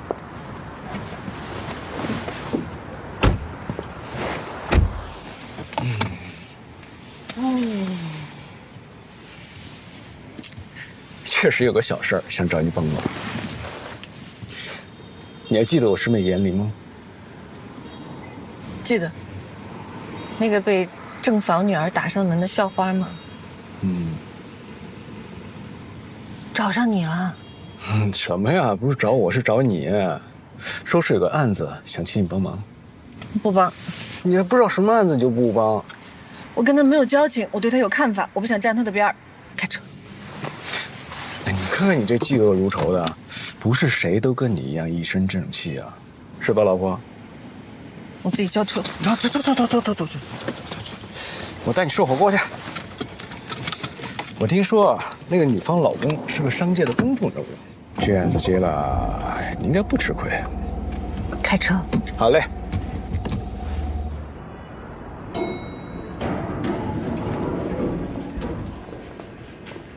是严老师吧？哎，周律已经在里面等着。好，谢谢。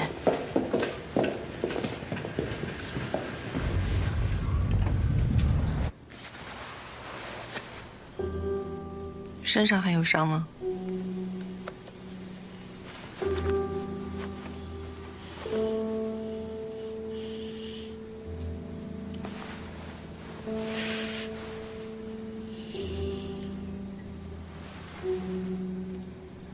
有没有公安局取证记录？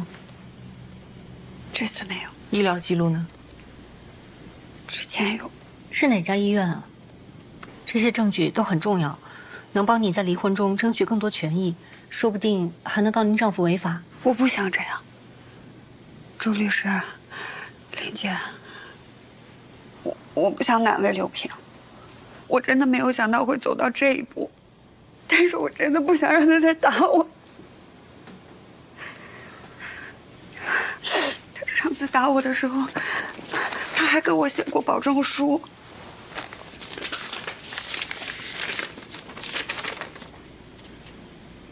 这份保证书对你很有利，要点都写清楚了，确实可以视作婚内财产分割协议。嗯。进来。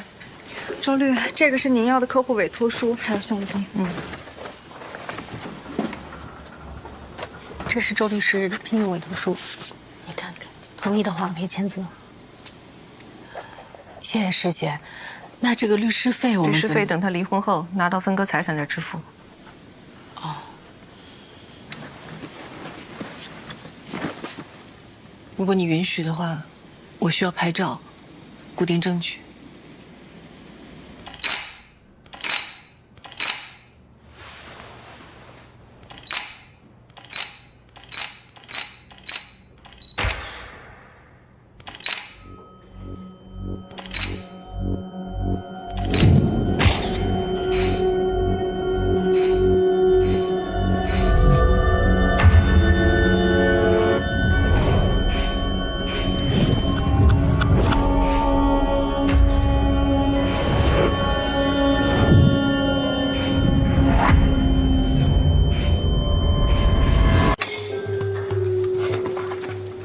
的面部比较饱满哈，但是骨相还是很好的，用不着削骨，打个瘦脸针或者是抽脂就可以了。然后再开个眼角，眼睛大了呢，自然显得脸也就比较小了。你再加一下我的企业微信，以后我们就用这个沟通。不好意思啊，不是，我现在确实没有整容的打算。那你有相亲结婚的打算吗？要是有，也不至于一上来就一顿胡吃海塞的。既然我们都是为了让父母高兴、完成任务的，那我也不想白白浪费时间。你先夹着，就跟你来相亲似的，你不愿意来，但你还是来了。那万一以后你遇到你喜欢的女孩，你就想整了呢？明白。现在男孩整容也挺普遍的哈。那当然了，爱美之心人皆有之嘛。很多男生在我这整完以后回去，帅得连老妈都不认识了。哎，你帮我看一下，这个人，他整过吗？我这个可什么都不作数，就是画着玩的。画着玩也像。你又没见过他整形前的样子，怎么知道像不像？哎，我孙姐出手那就没有不像的。我也只是根据你提供的他可能做过的手术记录，全靠想象和推测画出来。就算他整的他妈都不认识他了，我孙女照样给他画出来。行了，别评了。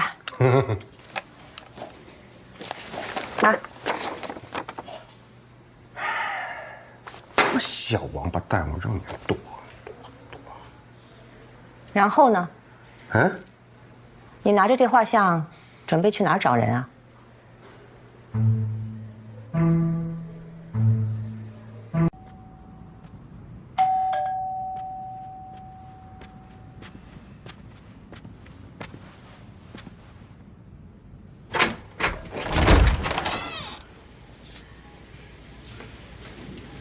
玲姐说她今天有事儿。我知道，有些细节我们需要跟你核对一下。抱歉啊，我这儿有点乱，你们随便坐，快坐。没事，你坐。喝点水吧。来，喝点水。你怀孕了，最好少喝冰的。啊？哦，玲姐也这么说。在国外的时候习惯了，得改。我们已经拿到了刘平名下的房产和一部分银行存款资料，还有你上次报案的派出所问询记录。为了增加离婚还有财产分割的优势，我们现在还需要你的怀孕建档记录和医疗记录。其实我不想要什么优势，我不想和刘平撕得太难看，而且我不想用孩子当做要挟他的工具，所以就按保证书上写的就行。按保证书上写的，他差不多也要净身出户呢。我们现在需要更充足的证据来支持保证书上的内容。现在这份证据可以更好地保证你的权益，所以真实情况对我们很重要。他打了我，那不就是真实的情况吗？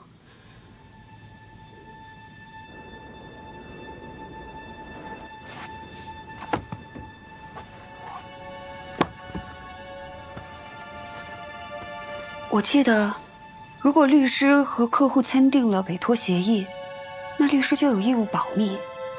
基于热忱辩护的原则，如果法庭质证委托人一意孤行，那就由委托人提供部分的信息给法庭，律师可以不介入、不知情。况且，我找你们，不就是希望不要走到庭审那个环节，在保证书的基础上提出离婚协议吗？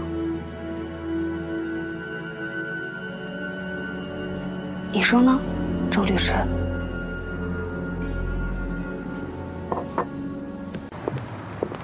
之后如果还有什么手续，我会去处理的。有什么问题再给我打电话。这次顺利处理完了，希望你以后好好生活啊。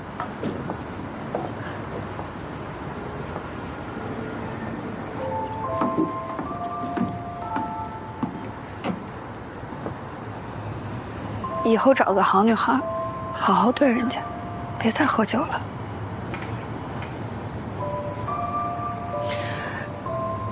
孩子出生，我会带他去见你的，如果你愿意的话。谢谢。保重吧。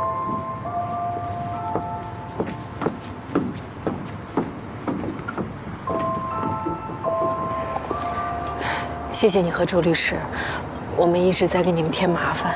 别客气，谢谢啊。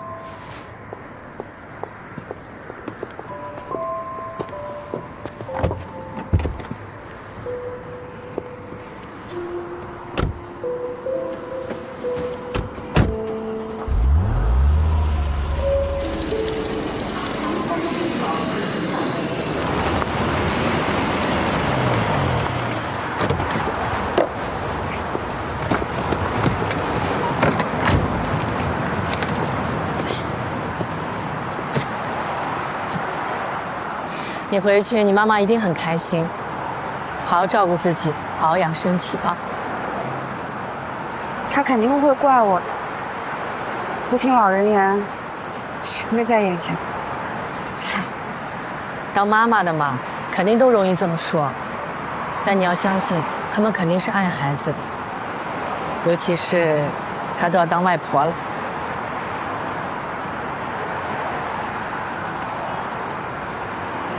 谢谢姐，你要是我亲姐就好。宝宝生下来记得给我发照片。那我走了，一路平安。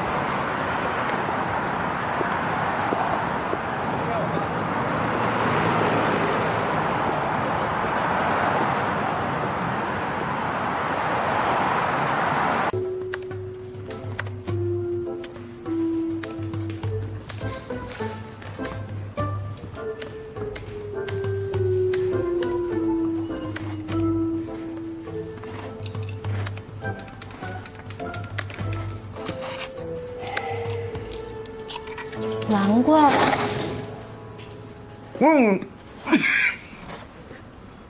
哎，你们那天那个，哦，同志啊，有事啊？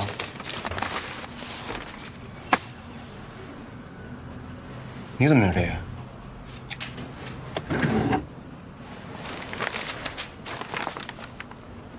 一模一样，你看。跟我走。去哪儿啊？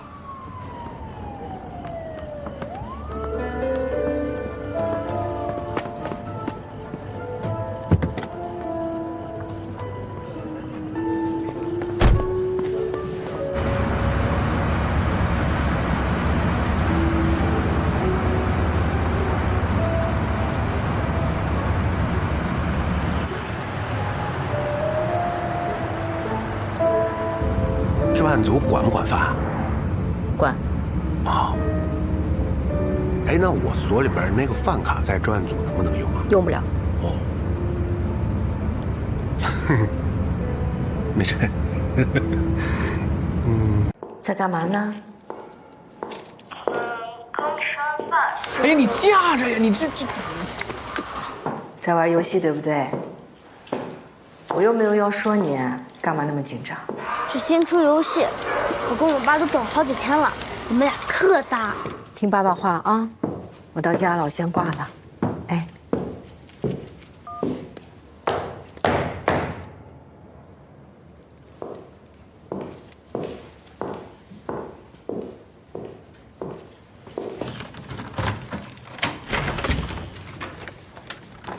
罗医生，我到家了。慧东，你谁？干嘛？家里还有别人吗？啊？有。人呢？出来！屋里的人出来！刘平啊！你想干嘛？我报警了！你敢报警？报警！啊！你敢报警？说，那人呢？啊！你把于可欣藏哪儿了？他回澳洲去找他妈妈了。放屁！什么澳洲啊？什么他妈妈呀？你们都在骗我！我为什么要骗你？我骗你什么了？我亲自送他去的机场，亲眼看到他走进去的。你冷静好吗？别冲动，把刀放下，好不好？他还怀着你的孩子呢，他不可可能骗你啊！放屁！什么孩子呀，全是假的！我连自己有没有过孩子都不知道。哎呀！你什么意思啊？我怎么听不懂啊？办完离婚手续，我就搬出去了。前些日子物业打电话说，房子厕所漏水了，把楼下给淹了。那我就找人修啊，可是给他打电话，结果电话号码是空号，一查，他把号码给注销了，所以我就赶回家呀。结果发现他早就搬出去了，就留了把钥匙在物业那儿，说是为了卖房子。这也正常，他可能是想跟过去做个了断。我本来也是这么想，后来我就发现了这。这是什么？这是一种苯二氮卓类强效镇静催眠药物，是国家严格管控的精神药品，俗称氰化酌右间片，和酒精混合效力更强。看这个包装，可能是国外非法流入的。欣欣，帮我倒点水来。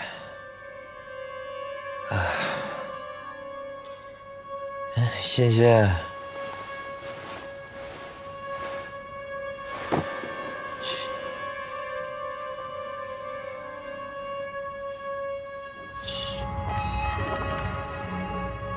欣欣，欣欣，欣欣，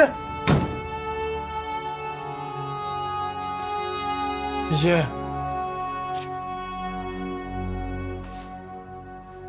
你的意思是，于可欣给你吃了这个药，然后做了一个假的家暴现场？那他身上那些伤呢？不可能是他自己打自己吧？反正肯定不是我打的，医生也说了，说吃了这个药，吃完就倒，一点行动的能力都没有，怎么可能还有力气打人呢？怎么会有人对自己下这么狠的手？她还怀着孕呢。她连家暴都是假的，怀孕能是真的吗？后来我去妇产医院查过。黎海市所有的妇产医院、妇产科都没有他任何的就诊记录和建档资料。你现在最重要的是要养好身体，情绪稳定。毕竟你现在是2个人。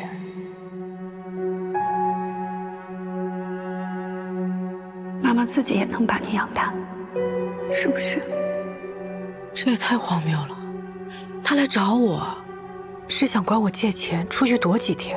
他说，他所有钱都在你那儿。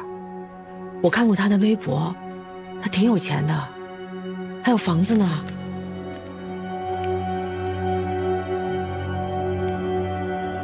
他把微博都删了。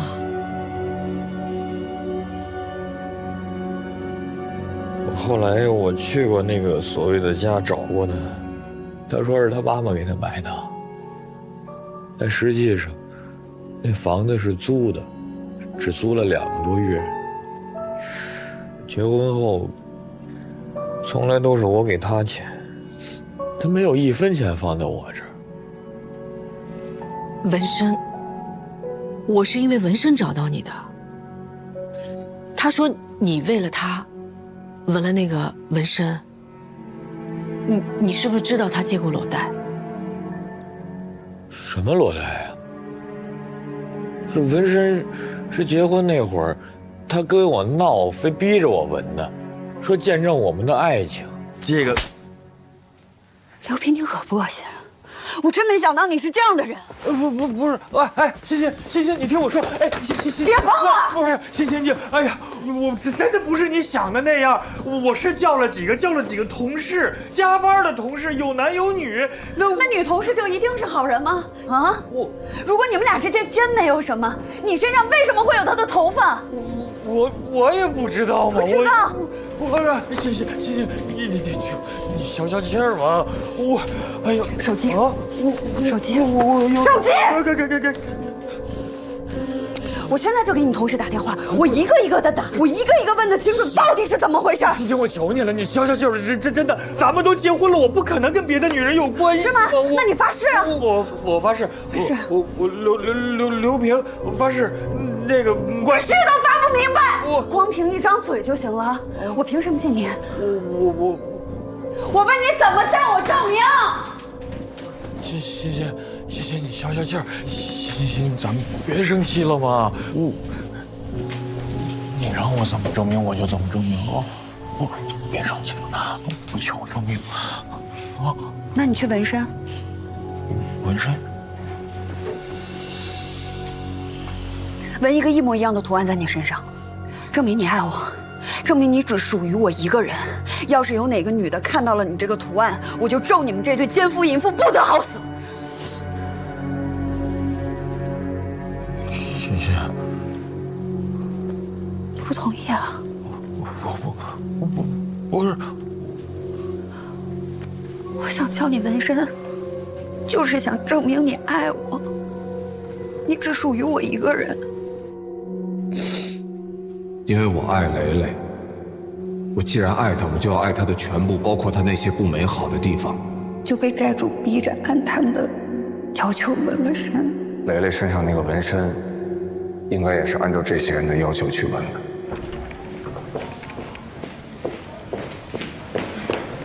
你好，李警官在吗？您是哪位？哦，我叫严玲，我是他原来一个案子里当事人的朋友，我现在有些情况想跟他说一下。他人都走了，去省厅了。他走了？专案组保密，联系不上。干嘛呀？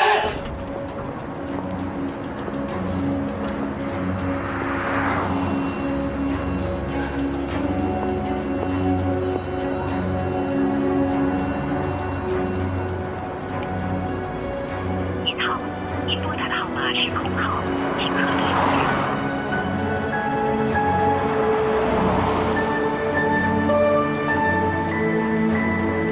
您好，您拨打的号码是空号，请核对后再拨。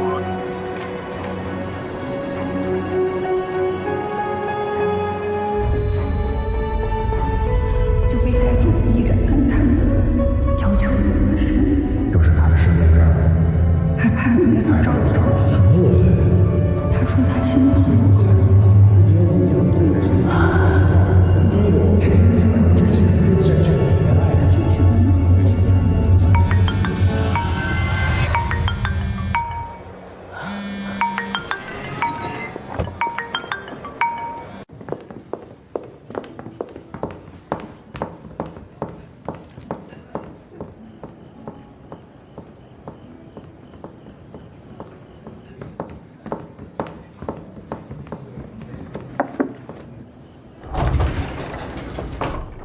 不好意思啊，今天实在是太多事情了，我来晚了，让你久等了。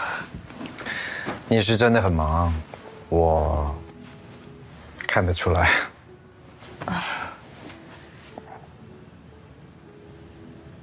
你没事吧？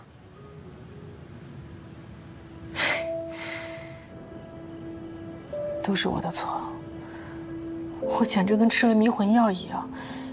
这于可欣说什么我都相信。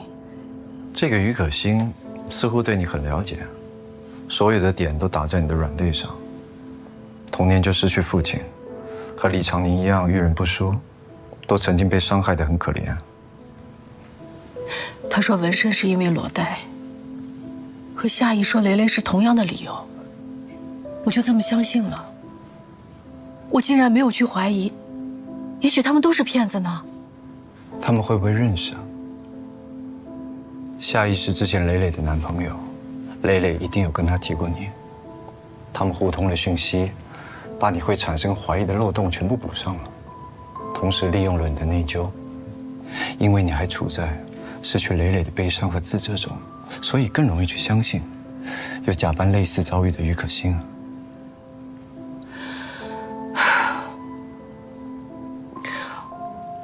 我最不能原谅自己的是，我怎么会相信蕾蕾会去纹身去借裸贷？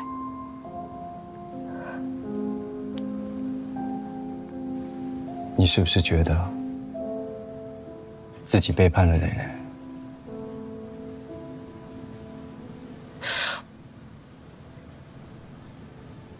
我怎么可以这么去怀疑蕾蕾？我是她最好的朋友啊！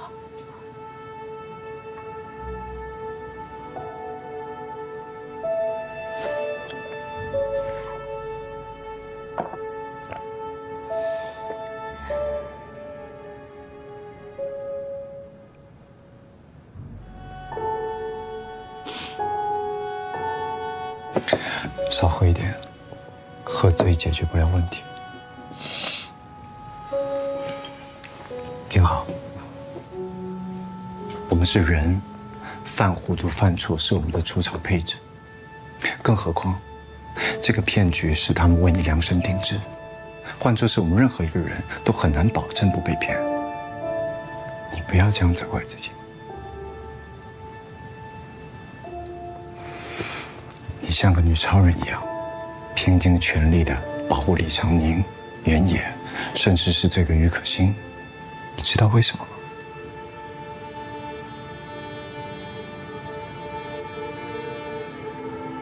因为你把你好朋友的自杀归咎到了自己身上，你想努力弥补没有帮助到蕾蕾的遗憾。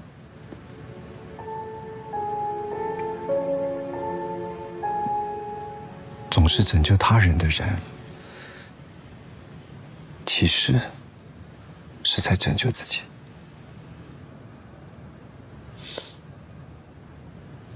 我不知道你经历过什么，但我总觉得你在潜意识中很渴望，在自己跌落谷底、痛苦不堪的时候，能够有一个像你这样的人对你伸出援手。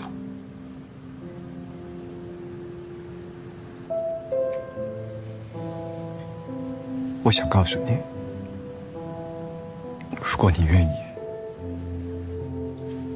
我会在。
你爸爸现在看见你这样，肯定很难过，他比你还要难过。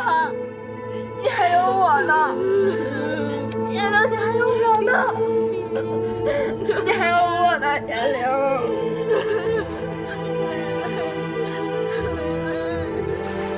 蕾蕾，你放心，这事不会就这么完了，我一定会还你清。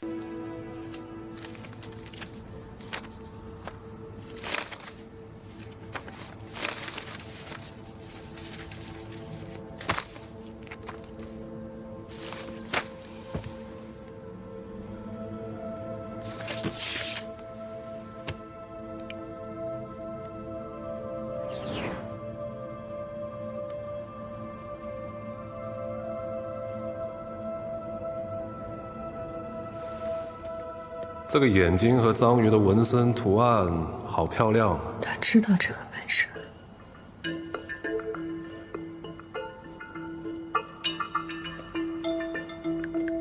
你知道这是章鱼和眼睛，你从哪儿知道这个图案的？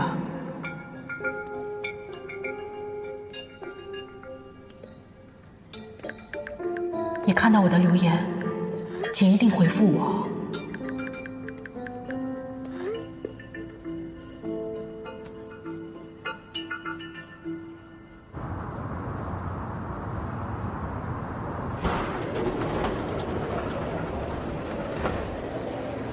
对不起，对不起，学姐，是我太轻信了。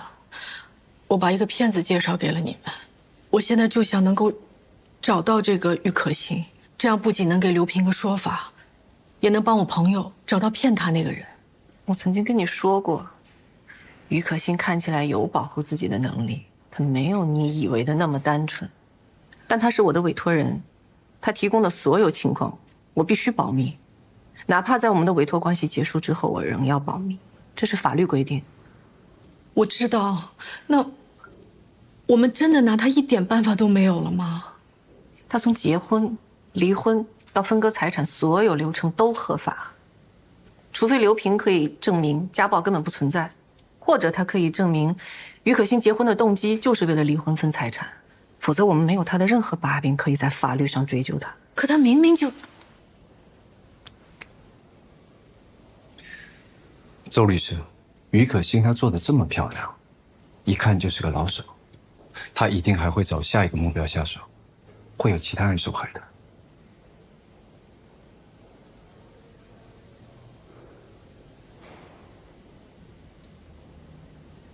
给你们普及个法律常识吧，你们知道离婚对保险是怎么分割的吗？根据我国保险法规定，投保人与被保险人之间必须有保险利益。夫妻离婚后，身份关系消失，使得保险利益不存在了。那这个时候，如果投保人跟被保险人不是同一个人的话，就需要对保单做出变更。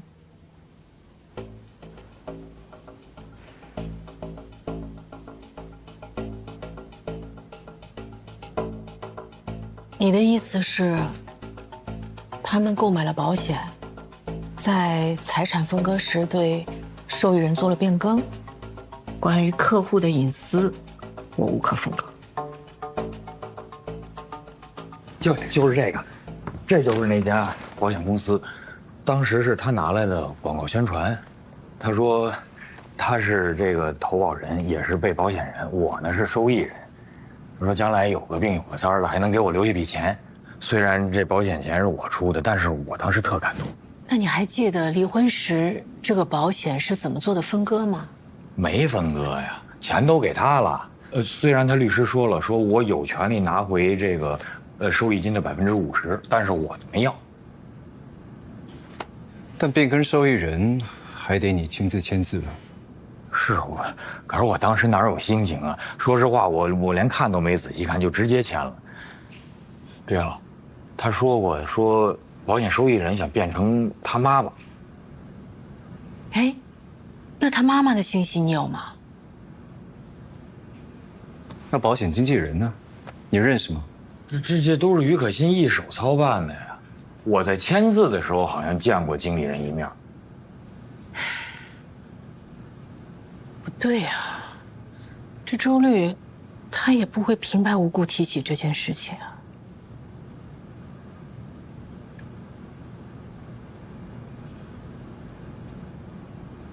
严老师，你演技怎么样？什么？欢迎拨打安宁财产保险客服电话，请您稍等，正在为您连接。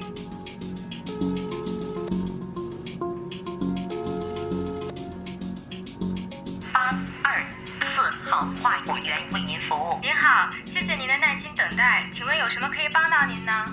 您好，我有一个人寿险，前段时间变更了保险受益人，我先想确认一下这个变更成功了没有。好的，请问您的姓名和身份证号码，帮您查询一下。我叫于可欣，年年有余的余，可以的可，欣欣向荣的欣。证件号码是7452011 198904178562。请稍后，这就为您查询。好。我这边的记录显示，您是在今年4月23日将您安宁一生人寿保险身故受益人改成了于明杰，明是光明的明，杰是豪杰的杰，对吗？啊，对对对。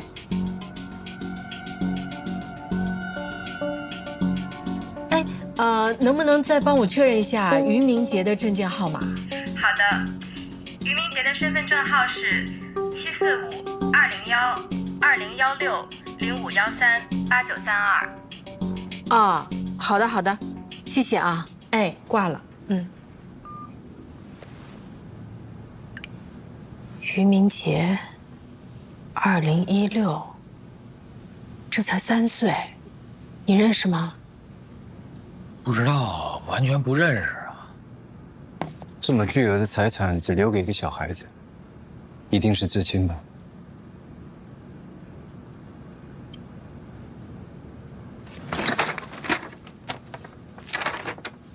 我一定会把他找出来的。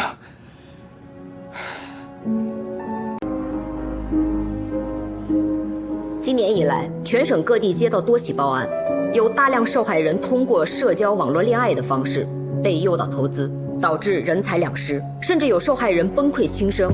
省厅领导级专家对多起案件串并后研判，这是一种以情感关系为包装的新型电信诈骗，很有可能是同一犯罪团伙在实施。我们先后在外围抓到了一些马仔，大致能确定该团伙设在帕昂地区，靠近我国边境。他们还以高薪招聘的方式在我国境内招揽人手。3月27日，里海市局刑侦支队抓到了一名负责搭建诈骗网站的技术人员蔡志宇，又名菜菜，终于把这个团伙撕开了一条大口子，同时也验证了我们的判断。据他的供述，巨龙公司大概有300多人，整个公司组织构架完整，分工明确。供料组负责搜集个人信息，筛选精准用户；话务组跟受害人交朋友，培养感情并实施诈骗；技术组负责搭建虚拟投资网站，吸收受害人资金并转移。刚才说的蔡志宇就负责这个部门的工作，还有洗钱组，他们用 POS 机等各种方式把资金层层拆散后取出。每个部门之间相互隔绝，不用真实姓名。蔡志宇的级别不够高，所以他不了解公司高层的真实身份，只知道董事长花名贝爷，2号人物二哥是他的亲戚，主要负责公司的财务和运营管理。还有2个非常重要的恋爱培训师，他们在话务部，主要负责诈骗话术剧本的开发和升级。据说这种先恋爱再诈骗的方式就是由他们开发的。其中一个培训师叫彭新立派，帕昂人，人称王老师，汉语极好，疑似是华人，曾用夏邑这个假身份在我国境内实施过诈骗。我们查到他在中国海关有多次的出入境记录，每次入境之后便失去了踪迹。我们高度怀疑他还有国内的身份。这个彭西极有可能整过容，这是我们找专家根据推测描绘出他整容前的画像。根据画像和年龄区间，我们在有犯罪前科的人中筛查出了30多个可疑人员。目前的情况是正在调查和排除。另一个培训师外号鲁班，他的真实身份我们目前还并不掌握。整个案件了解的情况就是这样。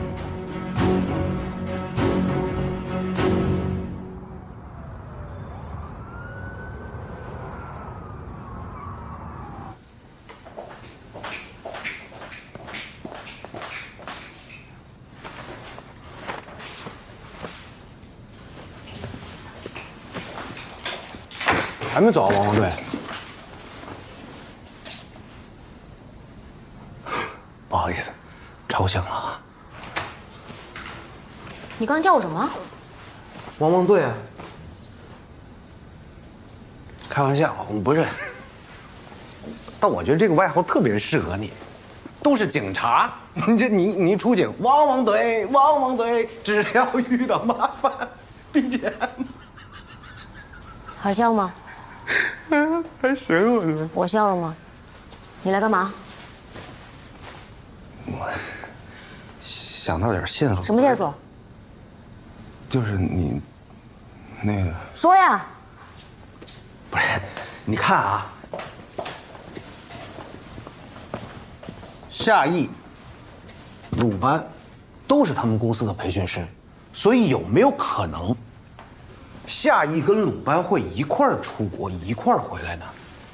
你想啊，他们都是熟人，在飞机上讨论一下教案，升级一下小剧本，是不是特别方便？所以我觉得，排除小孩、女人和60岁以上老人，这是跟彭曦同一个班机的所有人名单。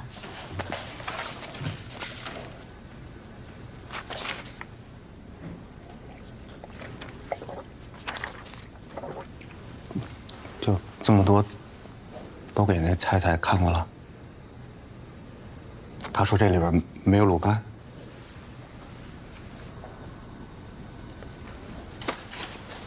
我还以为我找到一突破口呢，白激动。说这好不容易来一趟，你又什么忙也帮不上，挺尴尬的。我觉得本来也没指着你能帮上什么忙。是啊。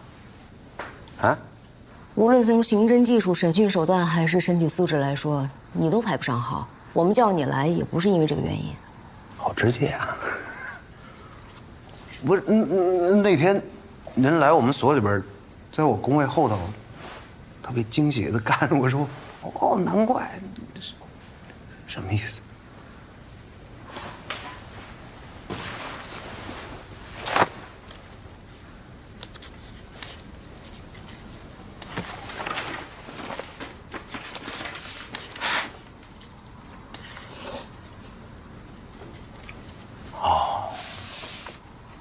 我是比这照片上胖了好多，那会儿特瘦。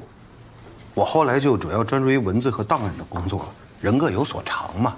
对，所以你的价值啊，就在于，你是我们当中唯一一个跟彭曦有过接触的人。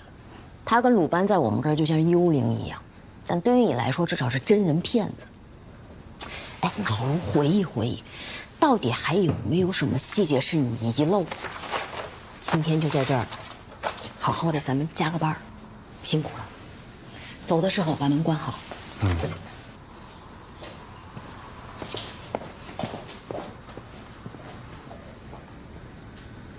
好。你这么感兴趣啊？要不要闻一个？你想让我闻？为什么？你从哪知道这个图案的？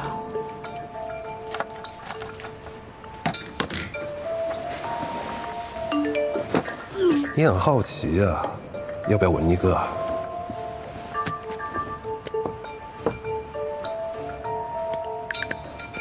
你先告诉我，你从哪儿得到的这个纹身？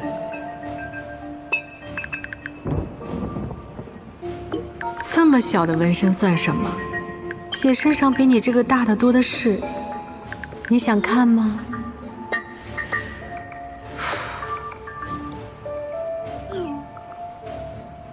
照片是我，满意吗？我从来没见过像你这样的女人。加个微信吧。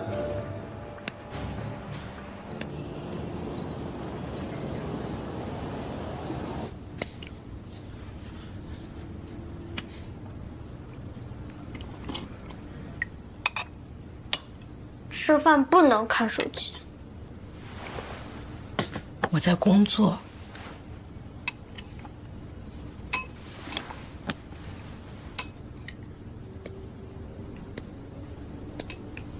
妈，你有点不对劲。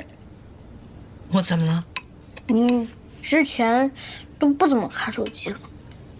我不跟你说嘛，我在工作。快吃，我们要出发了，来不及。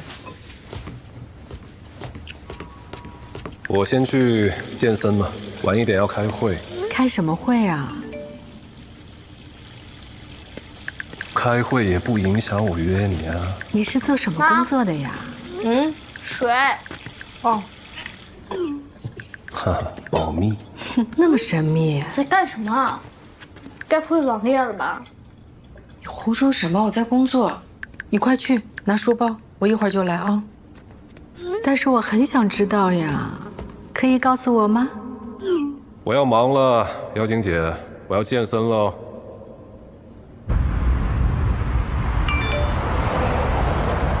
看我最近练的成果，来跟我比比。乐乐，你坐好，这样做不安全。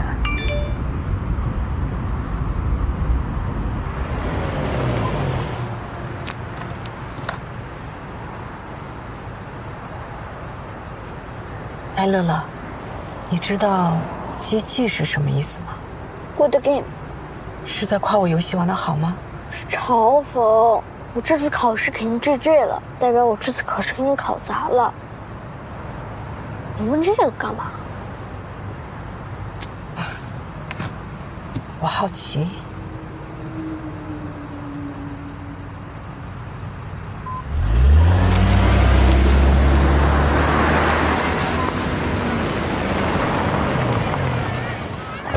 拜拜。上课注意听讲啊。我练完了，妍嘞，我带你一起练啊。怎么不回微信啊？鸡鸡也确实要GG了，姐也很厉害的，要不要一起练？咱俩比一比。我已经迫不及待了，一想到你穿紧身衣的样子，我就要流口水了。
Eric，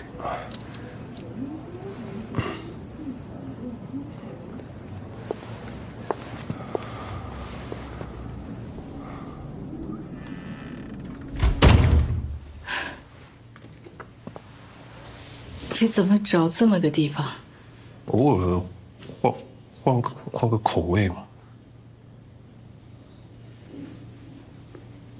你很喜欢纹身啊？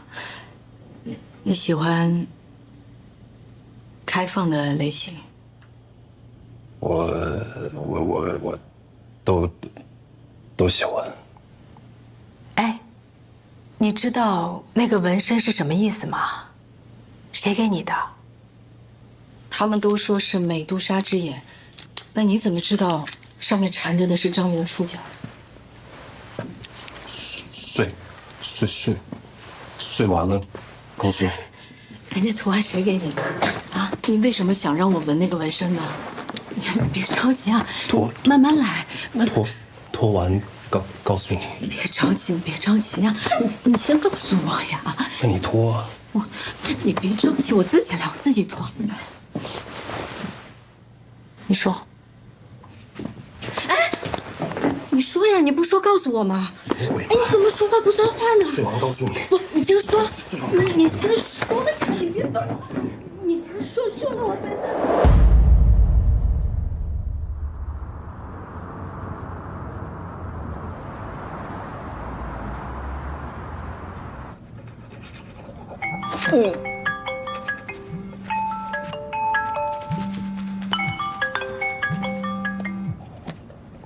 妈，啥儿子？你得来送我上学了。嗯。我妈也不会送，一晚上没回来。啊？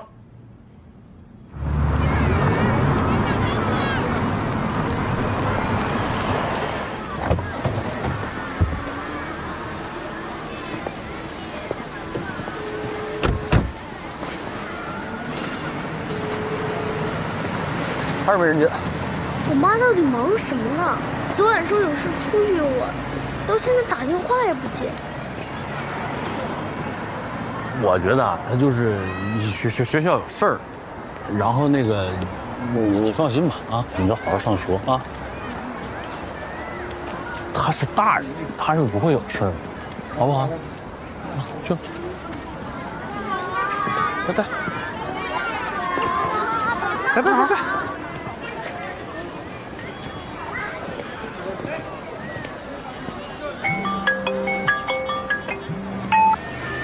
喂，啊，我是。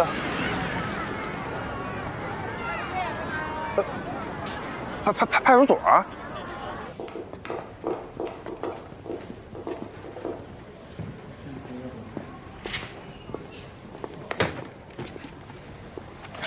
以后得提高安全意识啊！这种误会不能再有。大学老师，检查下物品，没问题在这儿签个字。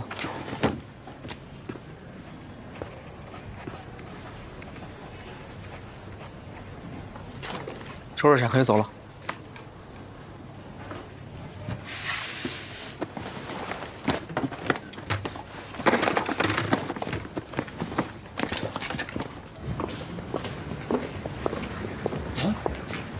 不是什么情况？你穿成这样干嘛呀？我真服了！你说刚才一接电话说你在派出所，我以为怎么了呢？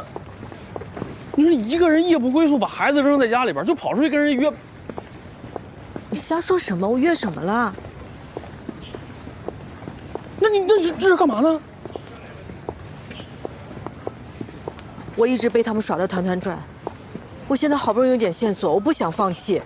这儿，不是，等会儿什么线索？纹身啊！要不是警察那时候来临检，我想他肯定都问出来了。你说。说呀！睡完再告诉我。你怎么说话不算话呢？你先说，说完，别着急啊！你先说。睡完告诉你。不，你先说。你先说。开门！这样排查。把门打开。我真是服你了，就为了去找一个纹身的线索，就能自己打扮成这样跟人去约会。这是我能找到唯一的线索。你找线索就能这么干吗？你兜里装把刀要干嘛？玩命啊！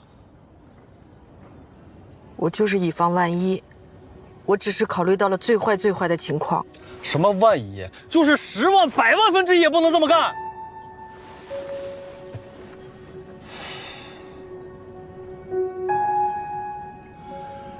哎呦，我这不是。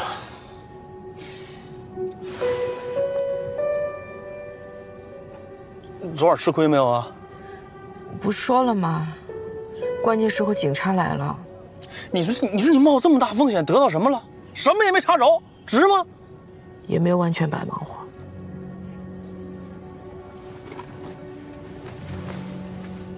在他衣服口袋里看到了这个。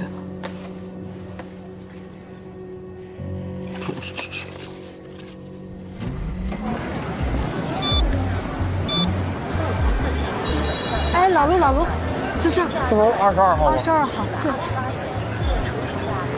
老板娘，你好，我想跟你问个人，这人你见过吗？不认识，西装笔挺的不会来我们这儿吃饭的。老板娘，麻烦你再仔细看看，这个脸你熟不熟？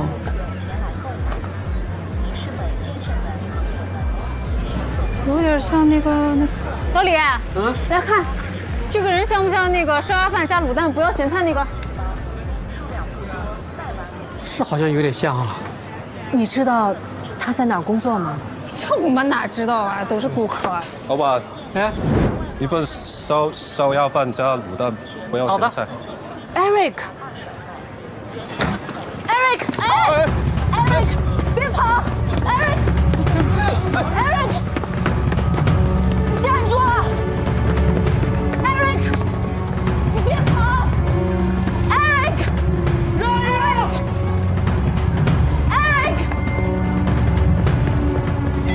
别跑！啊，这要出吗？张耀祖，哎，欠钱不还，你往哪跑啊你？我不是不还，是太高了。当初没人逼着你借钱，什么时候还钱？你这都手机收了，看看身上有没有。当半天的利息啊！你们这是抢劫，是犯法的。行，找事是吧？美女，欠债还钱，天经地义啊！我报警。哎，不，别，那个多一事不如少一事。你看警察一会儿来了，你们还得解释，要不然今天算了，好吧？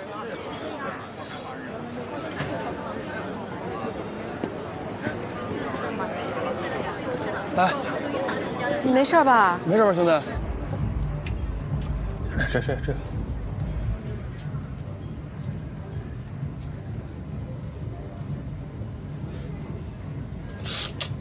别动，你这刚才跑的不挺猛的吗？这玩意儿还怕疼？你借了很多钱，和那个纹身有关吗？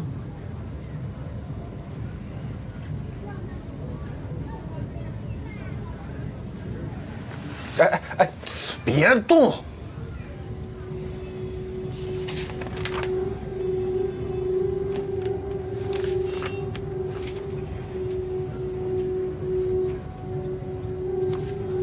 这是什么？这是什么东西啊？我就是想像别人一样，可以谈一次恋爱。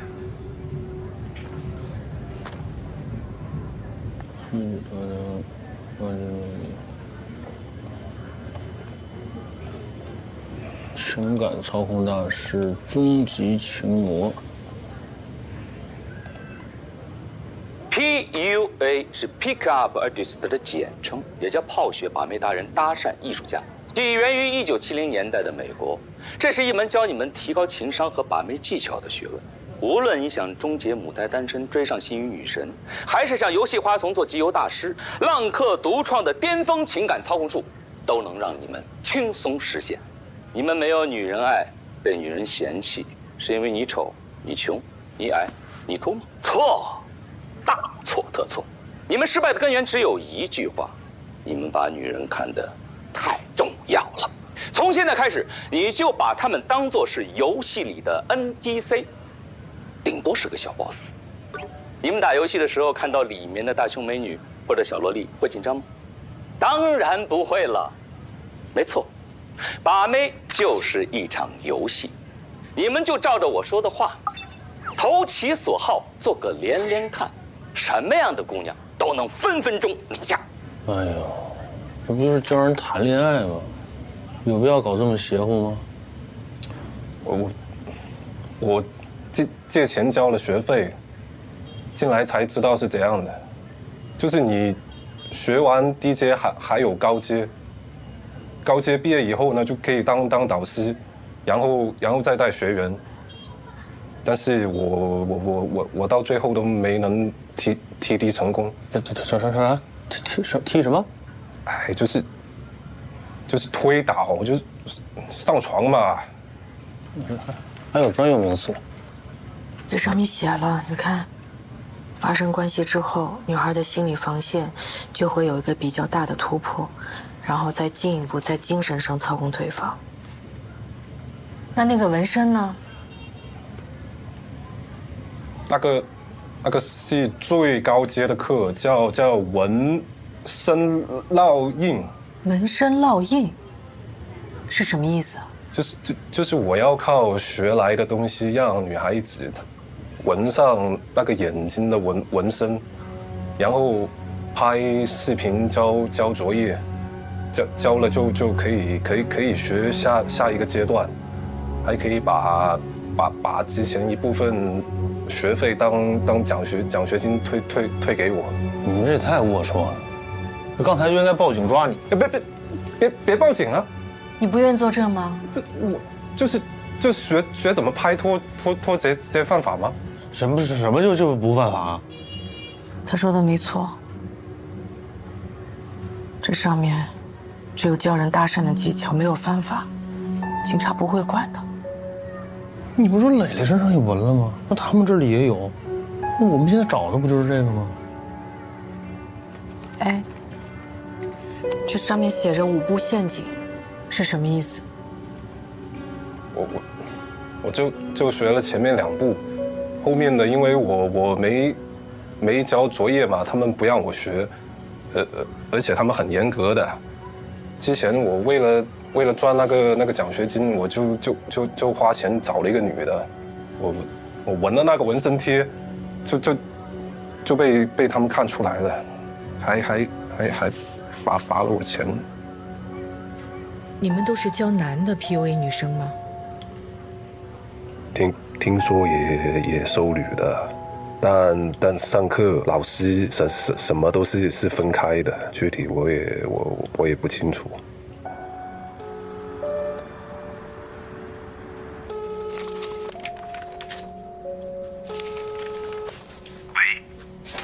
哎，喂，你好，我想问这个浪客独家情感课程怎么报名啊？你是从哪儿看见的我们电话？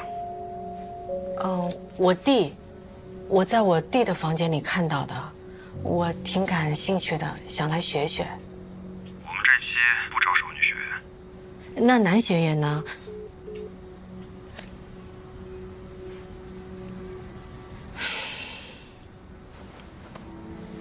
哈军。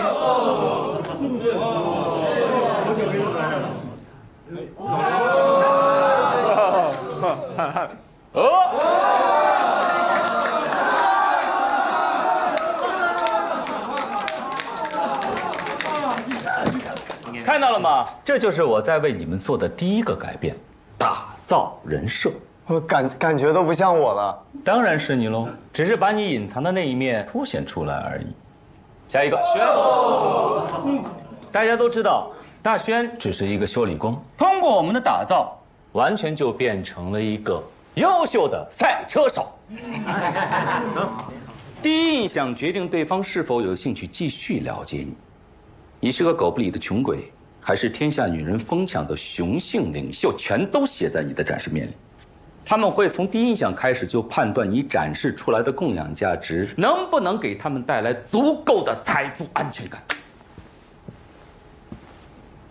永远不要质疑我们的专业，在这里，我是你们的神，是一个让你们从可怜的自卑的泥沼中爬起来的救世主，是一个把你们从无人问津打造成花见花开的魔术师。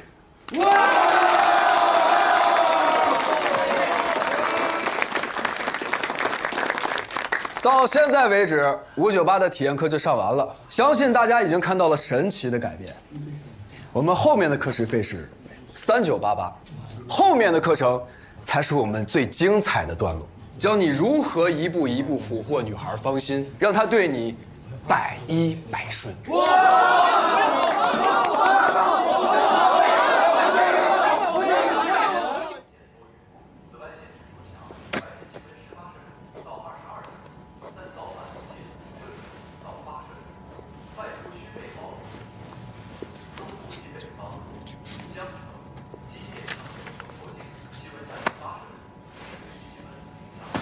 哎呦，你吓我一跳！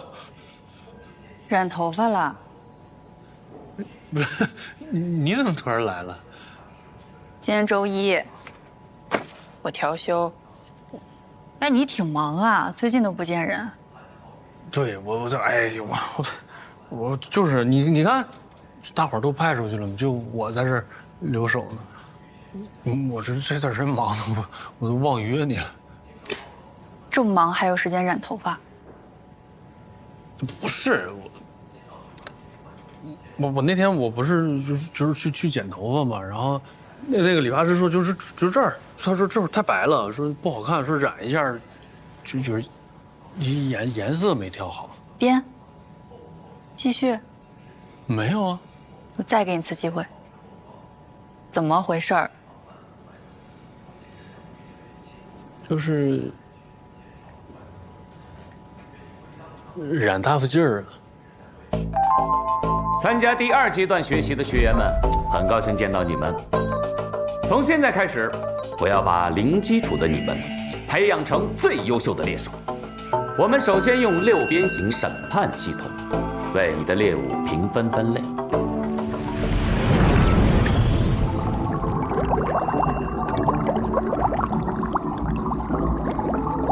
种分为2大类 ：R 代表主观繁殖价值，她长得漂不漂亮，你想不想睡 ；X 代表客观内心价值，她是不是个好女孩，你想不想娶回家当老婆。R 值更高，适合当床伴，睡一觉就跑了。R、X 都高，才值得你花费大功夫与他维系长期关系。不过问题来了，你想睡，不代表他就好睡。所以下一步就是对你想攻克的 NPC 进行开放程度的分析，术语叫做浪女信号。对于不同女人，只要采用对应的模式，拿出提前准备好的答案，分分钟手到擒来。浪子模式用于对付 A 级女玩家、B 级寂寞女人；帝王模式用于对付 C 级乖乖女、D 级保守女。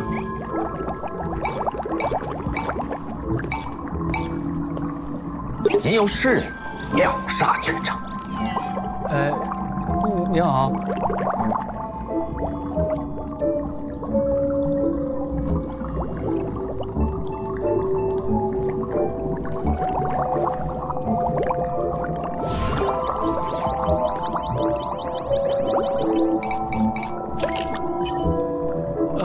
嗨。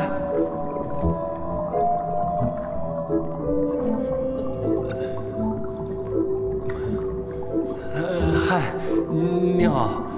乖乖女通常单纯善良，容易轻信他人，对付他们就要表现出老成持重，在这突然碰到，同时有霸总的强势，建立他们对你的崇拜。加个联络方式。这种姑娘很容易下手。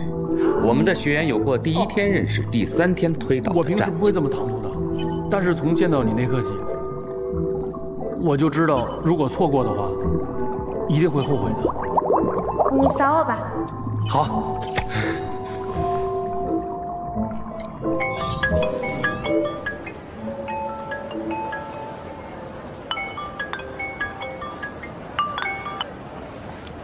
哎，那个我在外边呢。外边是哪儿？而且我问的是你在干嘛？我就在那个步行街这儿，我陪小乐来买点东西。买东西怎么不叫我一起啊？那个，没事，你俩还没吃晚饭的吧？要不我现在过来找你吧？别，你别过来了，我们马上买完就回去了。卢一峰，我再最后给你一次机会，你跟我说实话，你到底在干嘛？你知道我最讨厌撒谎的男人了。不是，我没有。我相信你，我喜欢你，我就是觉得你跟他们不一样。哎，我真没骗你，我不仅侮辱我的感情，你还侮辱我的智商。喂。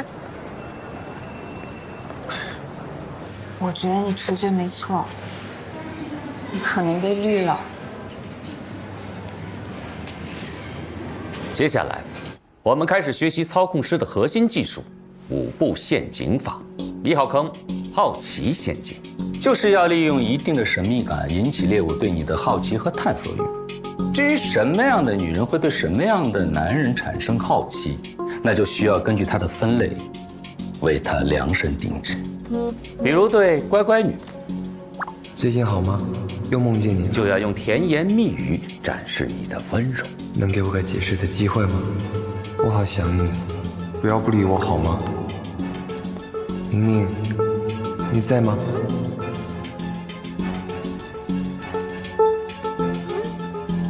好有病吧？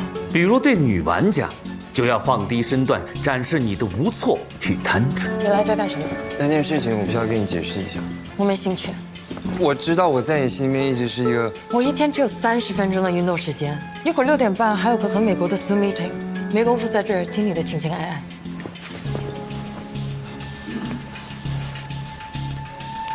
也许你会觉得写信很幼稚，看完会嘲笑我，但我还是想写信给你解释清楚。如果你不想看，就直接扔了吧。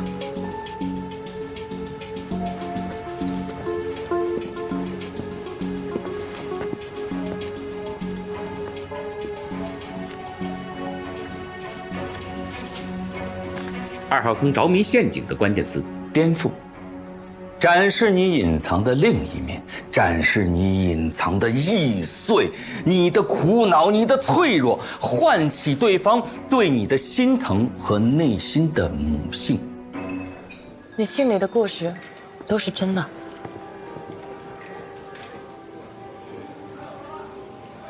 就在那天我带你去的那个地方。所以，你明知道他因为跟前男友分手，才痛苦跳桥，你不光救了他，还非要和他在一起。不是，难道我们见到一个伤心难过的人，不应该去安慰他、支持他吗？难道你这不叫乘人之危吗？随便你怎么说，反正我就是不想看到他那么痛苦。一定要让猎物以为，他是唯一看到你隐藏属性的那个人。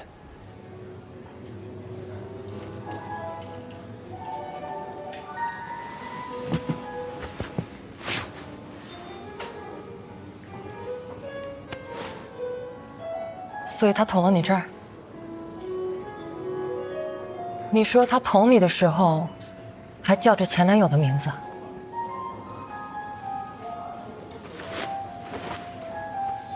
我知道你们都觉得我很可笑，甚至觉得可怜，可我不这么认为。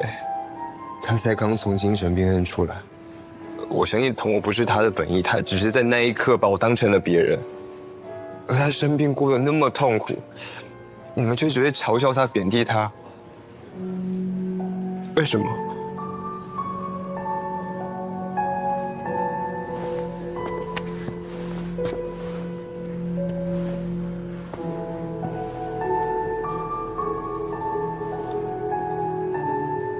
瞧我的小可怜啊，还在情伤里呢。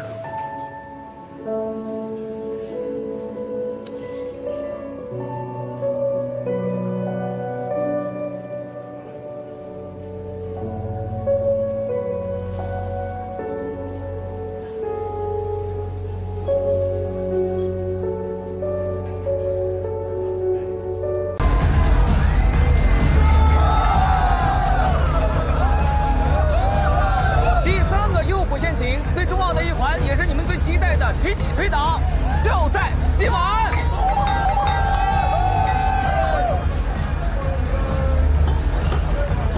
大轩用赛之手慕容百川的虚拟身份加了128个妹子微信，跟其中52个聊天，超过了10个回合。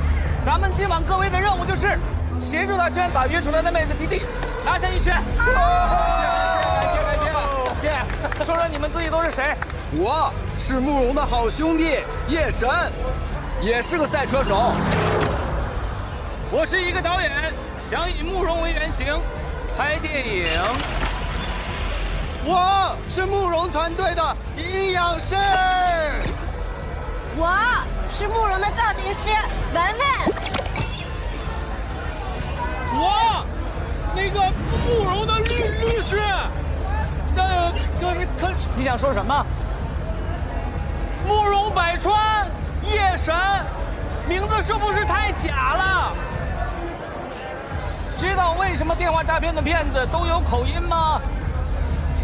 听到方言就提高警惕的人，他就不容易那么上当。这是智商的反向筛选。这么浮夸的剧本，都相信的姑娘推导起来岂不容易很多？老师高明。啊，对了，文文老师啊，是咱们的僚机，有个女孩在，对方更容易放松警惕，卸下防备。大轩说了，这次来的妹子经验不怎么丰富，大概率会让朋友陪着一起来。哎，来了。你好，小姨是吧？坐这儿。第一，目标隔离，要切断他原有的安全感构成，让他只能依赖你。发现你长得真好看。第二，混淆对象，对他的朋友出手，让目标觉得自己毫无魅力，没人在乎。第三，还记得我给你们讲过的 AMOG 吗？今天大轩就是全场的中心，就是我们的领袖。作为兄弟，我们就要把他捧起来。我敬你一个，没有你就没有我今天啊！慕容哥，感谢你给我的工作机会。慕容哥，感谢你的提拔。我希望慕容老师能够出演我的电影，当男主角，大家一块助助力，好不好？捧一个，踩一个。现在只要被捧的那个对被踩的那个轻轻勾勾手指头。你们不觉得小姨这样的姑娘才是极品吗？啊，对呀，这一看就人美心善，特别有气质。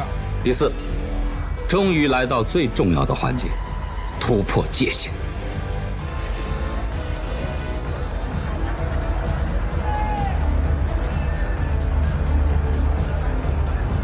慕容哥，你也太绅士了吧！人家女孩子都豁出去了，你还不赶紧的？就是，看，快呀！快撕！快点！快撕！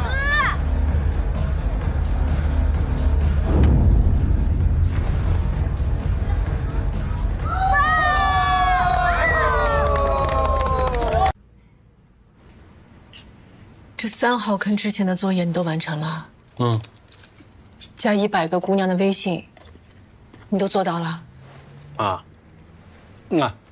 说实话啊，我试了一下他们那个招，发现确实好使，但是主要的还是我去批发了点小礼物，扫码送礼，然后才加购的。那这最后一步推导呢？还没到交那步作业的时候呢。哦。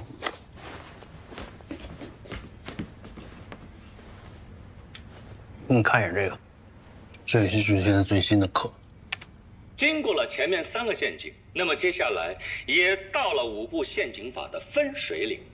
简单这么说吧，前3个坑是让女孩爱上你，而后2个坑才是让女孩对你千依百顺，让你可以为所欲为。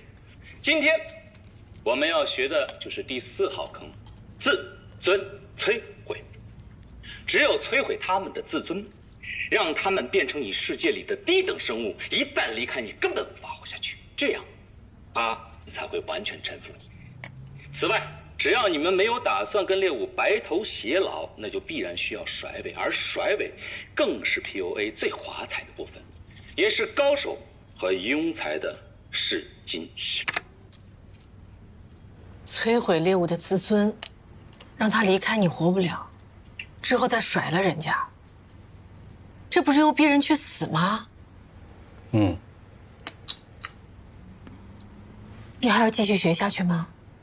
你肯定得继续啊，你不能这时候放弃了呀。抓药组不就学到这儿吗？关键是这儿什么有效的证据都没有，这马上就4、5号坑了。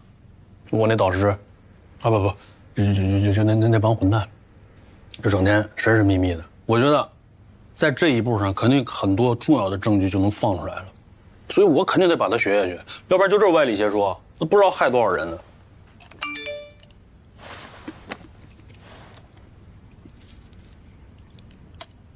刘平说他找到郁可欣了。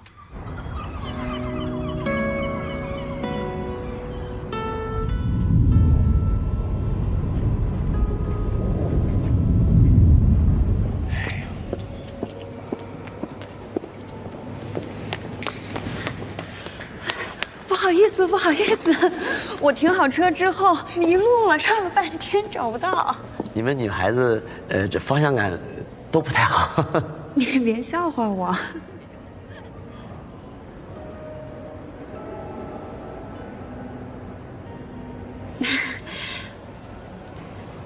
你怎么穿的这么正式啊？太有气了，像个新郎官。我也不太会穿衣打扮，穿的正式点、喜庆点，总会不会错的。谢谢你这么重视，以后穿衣打扮方面，我可以帮你，如果你不介意的话。不介意，当然不介意了，挺好，求之不得呢。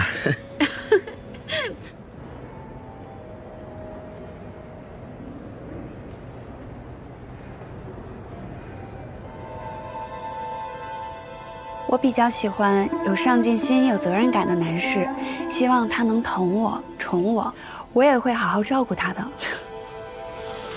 男人嘛，以事业为重，在外面打拼回来，我希望能给他一个温暖的港湾。我觉得好女孩是不应该游戏人生的。所以，如果有一个合适的人，我希望能早点结婚，踏踏实实过日子。是。而且我年纪也不小了，我特别喜欢小孩，所以我想早点要一个宝宝。我会把时间留给孩子、老公还有家庭。喝咖啡。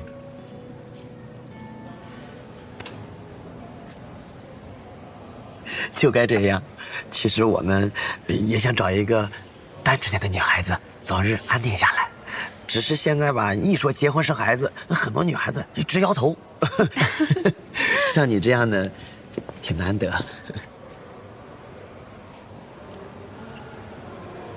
有事儿？啊，自我介绍一下，我是他前夫。前夫？你们是在哪个平台认识的？你是不是花了不少钱办了一高端会员？本来这次见面，你们是约在平台的线下中心，你都到了，他突然说觉得那儿拘束，还是到旁边喝个咖啡，他请客。这你怎么知道的？因为他曾经就是这么一步一步的引我上的钩。哎，你想知道后面的剧本吗？你想知道他是怎么通过骗婚把我搞？刘平，我们已经离婚了，我有权利重新追求自己的幸福吧？你这样诋毁我没有用，只会更让我觉得离开你是一个正确的选择。他是个变态，他家暴我。派出所是有出警记录的，我逃离一段婚姻，就是希望能找一个更可靠、能保护我的人。你怎么能这样呢？啊，打人就是不对的。妈妈，妈妈，小杰，你怎么来了？我想你了呀，刘叔叔说带我和姥姥来看你，还给送个惊喜。这孩子是……这不是我的孩子，我也不知道他爸是谁。你们先解决吧，啊！让姥姥带你去那边看喷泉，给他买块蛋糕。好嘞。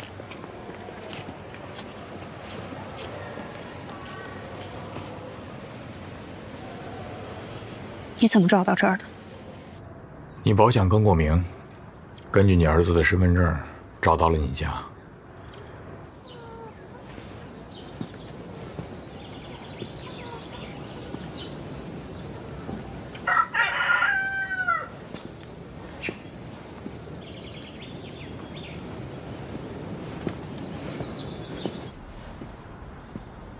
有人吗？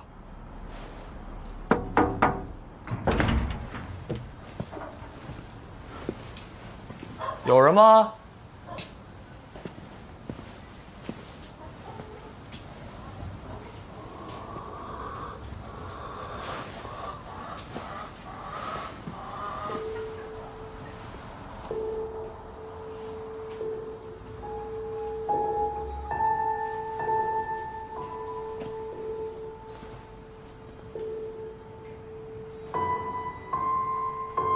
宝贝儿，回家了。哎，你谁呀？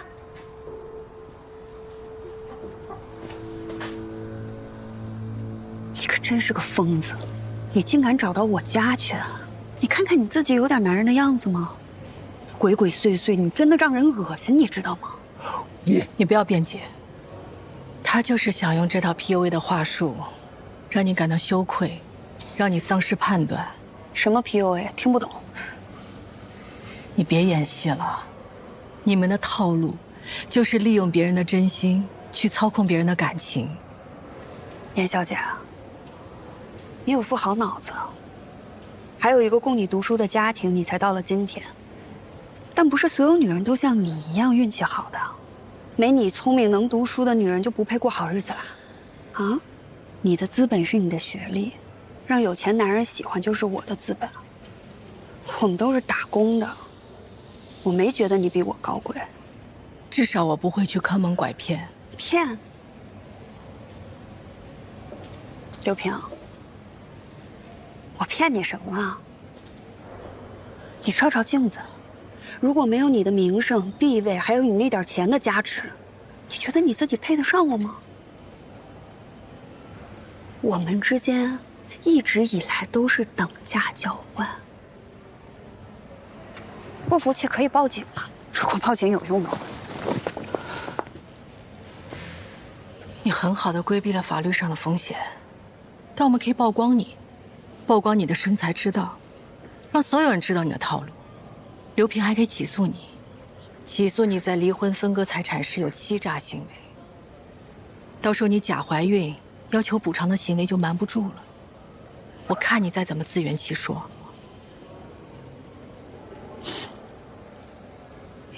你问问他，他肯吗？这种人丢了面子，宁可去死。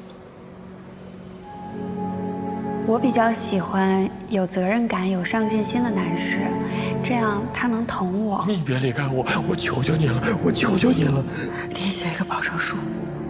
如果我做不到，我就净身出户，我就不得好死，我就天打五雷劈。所以你就打了他？所以我是个王八蛋吧我。这种药呢，属于国家2类精神管制药，俗称氰化粉诱奸片。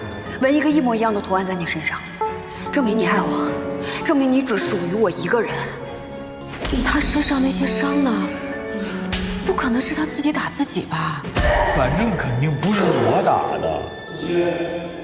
你到底是谁呀？你们为什么找上我？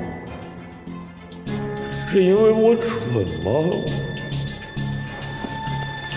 我肯，因为我在你这儿已经死了一次了。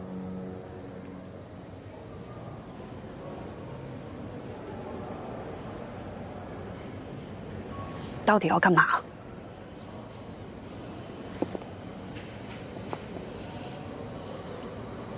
我想找到夏意。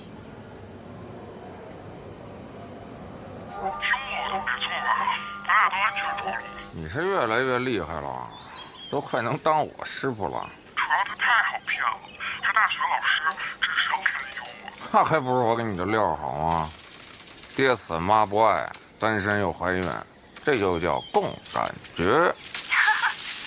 咱俩这配合就叫绝代双干的，不厉害吧 ？Nice！ 哎，你不用变身啊！剩最后一个，打他，跟上！这他妈就叫珠联璧合，战无不胜。慢点。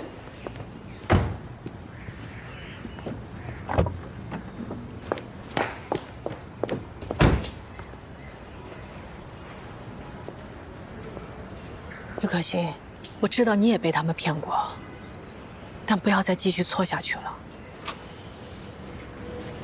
你干嘛这么多管闲事，死缠烂打着人不放呢？这种多管闲事对你有用的时候你就接受，对你没用了，你就认为是死缠烂打。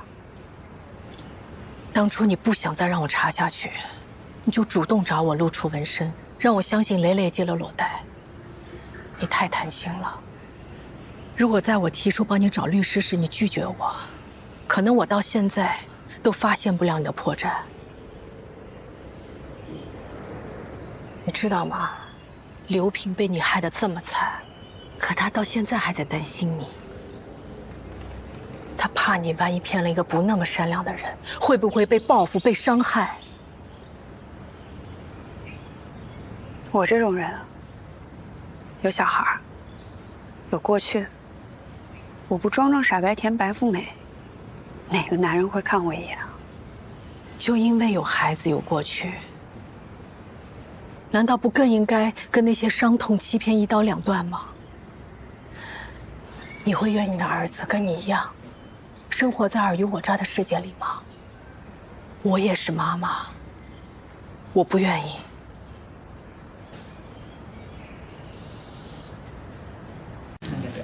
大轩，你进步的非常的快，大家一定要向大轩学习，再接再厉，好不好？好。哎，这是什么好东西？我也学习学习。老强，你过来。来，我问你，团战的核心是什么？是什么？团战的核心是互相支援、互相帮衬。你中途溜号太缺德了吧？这是完全置你的战友们而不顾啊！对不起，我这边临时出了点意外，就是我们单位领导死了，然后我去处理一下后事。行了，下不为例。不会有下次了，人都没了。强哥，算你倒霉，没机会见识到团战的厉害。那天晚上啊，我直接就把那个妞给办了。厉害！来，大家坐好，来。亲爱的学员们，大轩的成果已经充分展示出我们课程的实力。我特别想问一下大轩，推导之后，这个妞现在对你是什么态度啊？他说是稍微节奏有点快了，他需要再。这不就是不想再搭理你了吗？一夜风流不难，但这有意思吗？没有。有意思的是，让妞对你死心塌地，为你倾其所有，甚至要死要活。大家看到了，第5坑才是 PUA 的巅峰绝学。只有心狠手辣、立志成为情感操控大师的人，才有资格继续学下去。学好了禁术，你们就可以脱胎换骨，像欧阳老师一样，睡妞睡到腿软，数钱数到手软。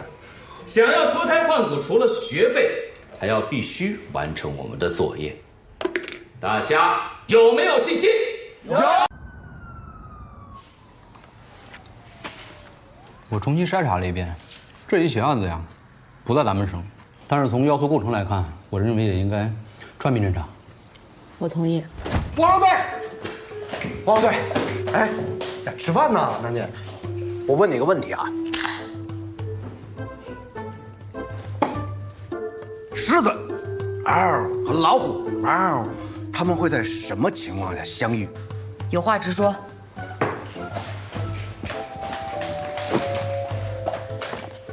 印度西北部生活着这个世界上唯一一群野生的亚洲狮，而野生老虎主要分布在离狮子很远的南亚、东南亚以及俄罗斯远东。2017年，印度的中央邦一个野生动物保护区发现一头雄性的成年孟加拉虎开始向西迁徙，走了2年。走了300公里，他来到了和这群狮子只相距480公里的地方。为什么？他没事吃饱了撑的，他找狮子玩去。说人话。食物，因为食物。那天你跟我说我是咱们这唯一一个和夏邑有过直接接触的人，让我好好想想，到底有没有什么被我遗漏的线索。我想来想去，你说我能遗漏什么线索？户籍信息、出入境资料比对、整容，这些咱们全都想到了，有什么是我知道专案组不知道的呢？还真给我想到了。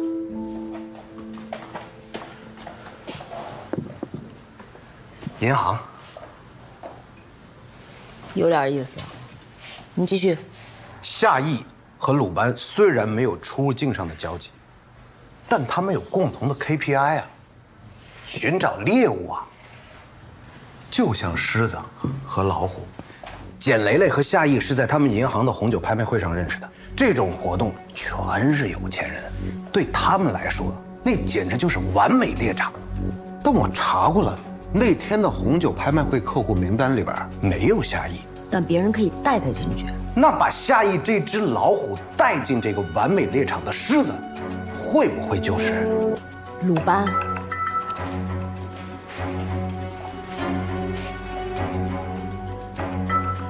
这是那天的活动照片，周首富拍的。我又找了这个周首富，要了那天所有的照片。哎呀，得亏了咱们这个周企业家有个特别好的习惯，为人特别高调。无论到哪儿都随身带一个专业摄影师。你是说照片里没有夏邑，但会不会有鲁班？提审蔡志宇。是。吃了吗？嗯，吃过了。哦，行，那我去帮你溜个忙。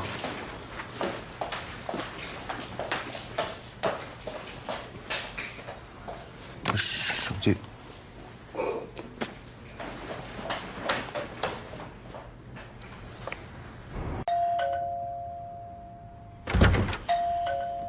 哎，来了！谁呀？哎，你是不是不方便啊？别，方便，我锻炼的，你进来。哦。哎，快坐。哎，怎么了？我就想来告诉你，于可欣和夏意果然都在那个 PUA 机构里待过。哎，那顺着他是不是就能找到夏意啊？于可欣说，夏意之前是他的导师，也是第一个 PUA 他的人。不是，那他跟蕾蕾一样也是受害者？对。只是于可欣养好伤之后，他决定去做个猎人。他说他跟夏意现在互为僚机，经常在一个游戏里留言联系。他还说，那个组织很严密，所有最核心的证据，只在竞术阶段才会让你们看到。那进入竞术的作业，果然就和张耀祖说的一样，拍一个露脸带纹身的推导视频。那这个作业，相当于就是个投名状，保证你们不会反水举报。对，这我知道。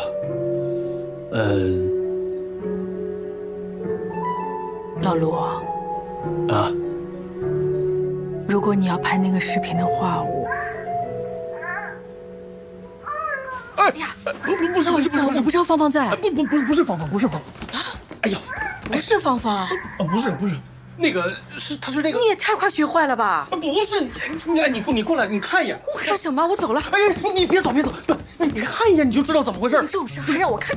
我跟哪种事？我没那么龌龊。你来，你看一眼你就懂了。我求你，快，你看一眼，你就看一眼。不是真的，你看一眼你就明白了。你看了，你看。哎呦，假的都是。你看这多假。你想用这个办法就糊弄过去？啊？这怎么可能？要是这样都能行的话，那张耀祖还用找我吗？那我能想出来的就这办法了。我有一个办法。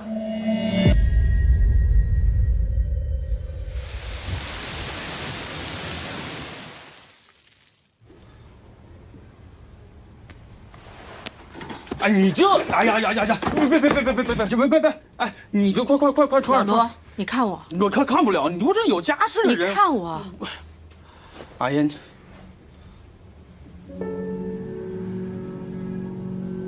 画的。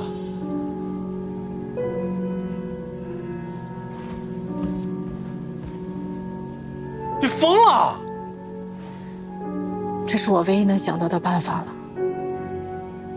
我想帮你一起完成视频，拿到核心证据。我答应过蕾蕾，一定要还她清白。你这，不是你这，你说我，阿姨你，不是咱们是不是就摆拍？那，要不然呢？啊，我以为也就是摆拍。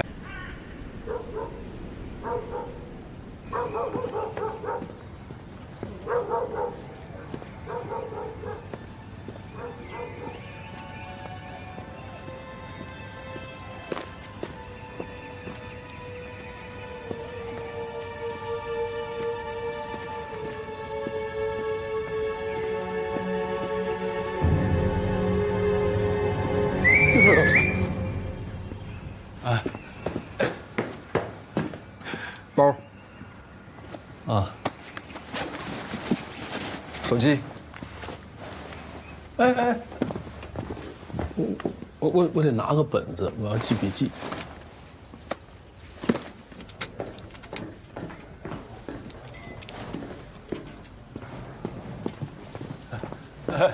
哎，不好意思，不好意思，又迟到了。哎，第几次了？刚下班，刚下班，又刚下班，刚下班。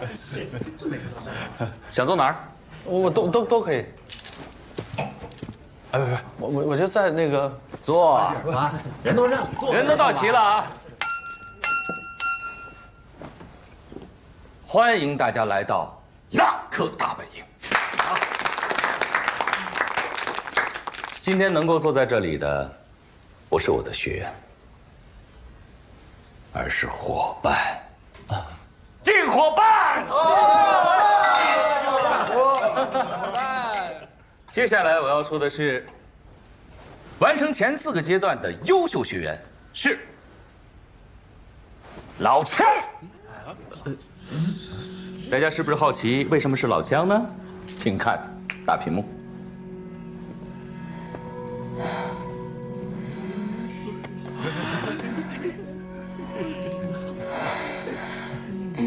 老强啊，你可以呀！对呀，害呀，害什么羞啊？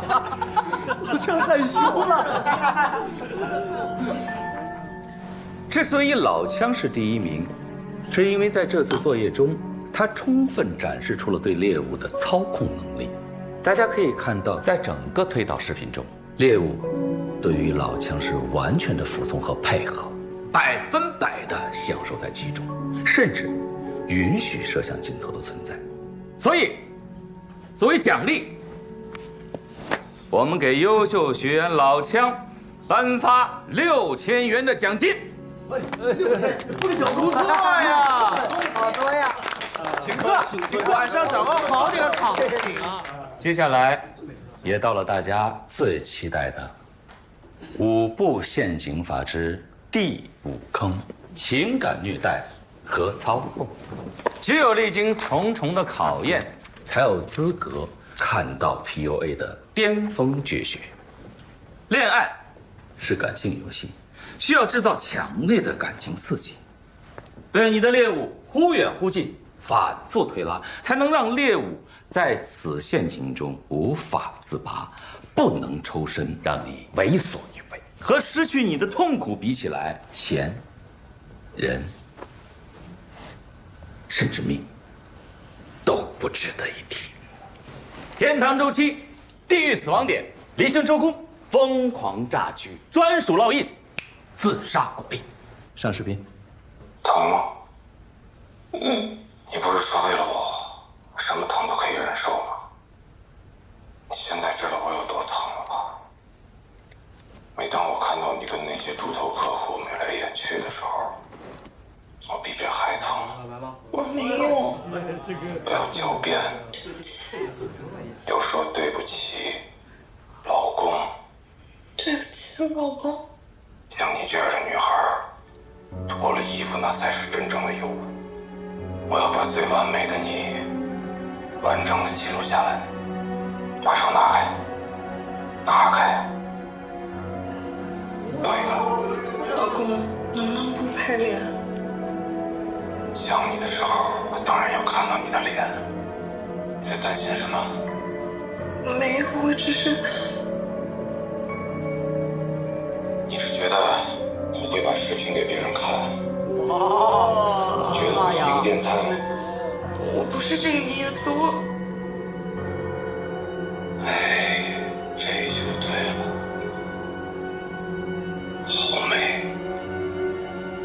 看呀，老强，精彩的来了，精彩的。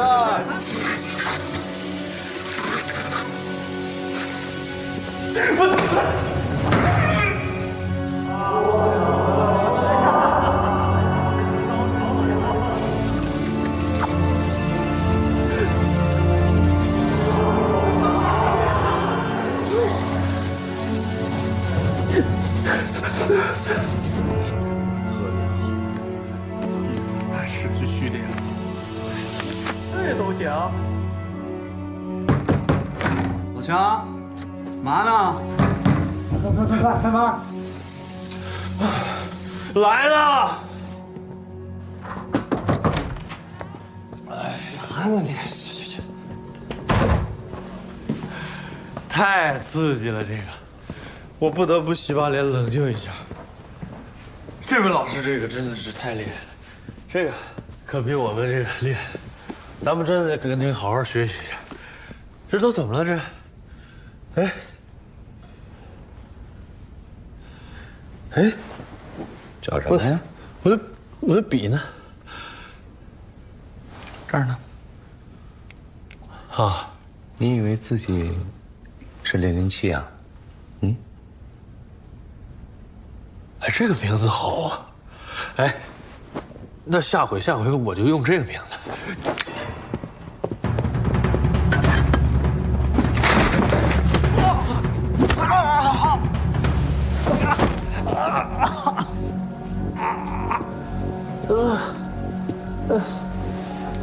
你拿走也没用，你爹我的设备都是云同步的。真他妈是一个吃里扒外的狗东西，往死里打！哎！队长！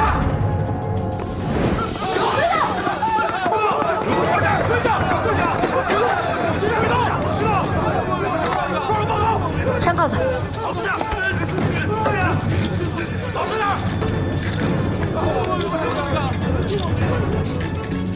是不是？哎，我是卧底，老弟，别动。警官，没必要这样吧？怎么连眼镜还不能戴了呢？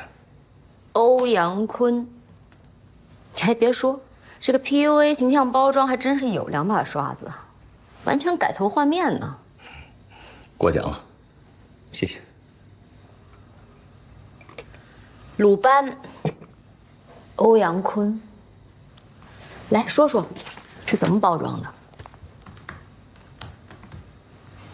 其实鲁班这名儿真挺好的，手艺人，工匠精神，适合你。这不到1万个字的剧本卖了18万美金，你算得上全中国最贵的编剧。我没听懂。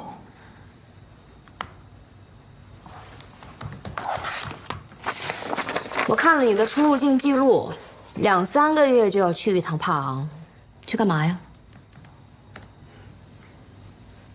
男人嘛，去帕昂肯定是找乐了。就是找乐，不干别的。还能干什么呀？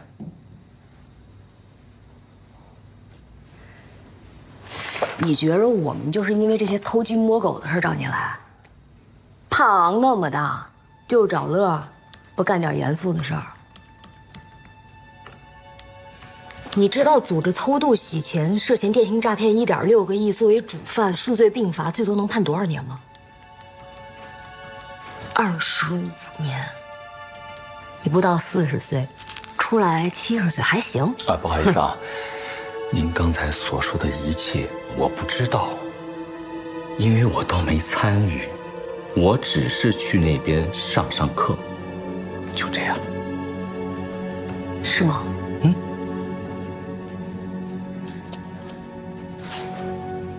认识吗？没戴眼镜，看不清。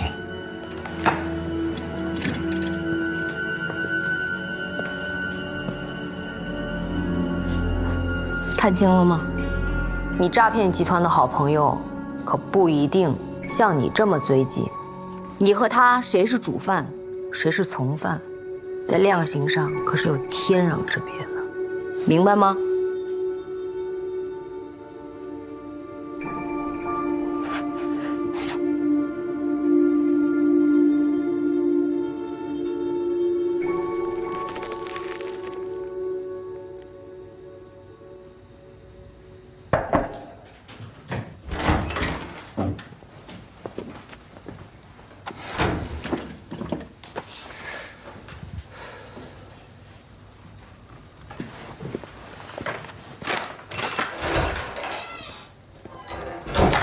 行，今天先到这儿吧。不审了，我一直没有。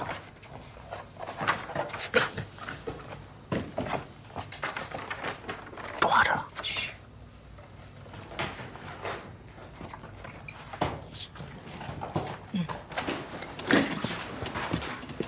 警官，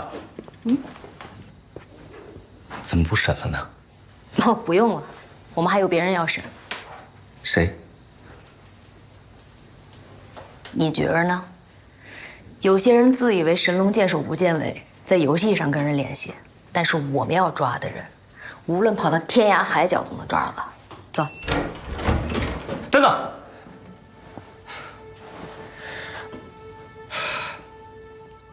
我交代，我把我所知道的全部交代。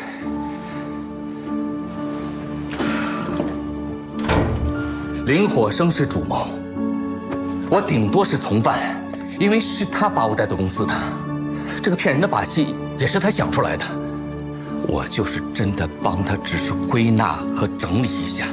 也就是说，商业银行红酒品鉴会是你把林火生，或者是说叫夏意，或者是说叫彭熙立派带去的。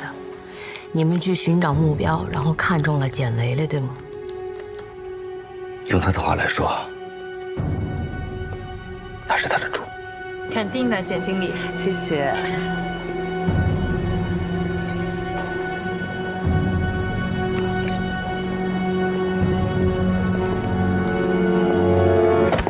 哎呦，对不起，那个没给你撞坏吧？没事没事。哎，你叫简雷雷？啊，对。真是太巧了，我叫夏妍妍。夏妍妍，真的假的？夏意，很高兴认识你。我和林火生是搞传销的时候认识的，他那个时候就特别容易带女人进来，对女人一门灵。他告诉我说，有一本搞定女人的秘籍，什么6边形体系、纹身烙印、自杀破例等等的。我看了，当时觉得挺牛掰的，我们就商量，这不仅能搞定妞，而且还能开班搞教学赚钱。那我就赶紧搞了一套简易的材料，正准备上课，他人就消失了。后来我听说他是骗了某个大哥的女儿，人家要把他腿给卸了，所以他跑路了。大概不到2年，他又出现，还整了容，搞了本帕昂护照，成外国人了。然后他告诉我说，在帕昂搞了一个电商新平台。我当然一看，不就是新瓶装旧酒吗？根本用不着1对1的见面，只要在网上把人设搞好了，慢慢聊天聊出感情来了，就能赚钱了。用他的话来说，就好比把猪带到猪圈里，等养肥了再杀。他说这叫杀猪盘。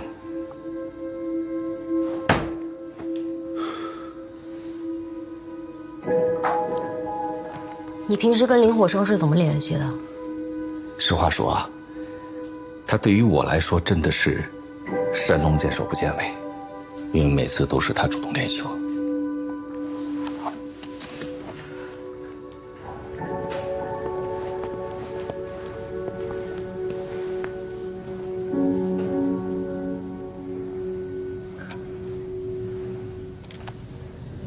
简雷雷是你接的第一个案子。啊，算是吧。那天正好赶上我值班。你知道我进专案组接的第一个案子是什么吗？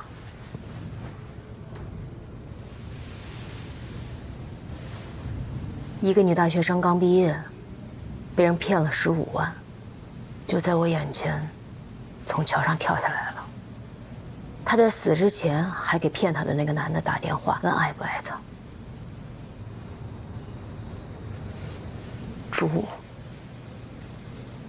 在那些骗子的眼里，他们都不配拥有性命。正因为这样，我们要比那些骗子更冷静，更冷酷。明白。行，走吧，夏意还等着呢。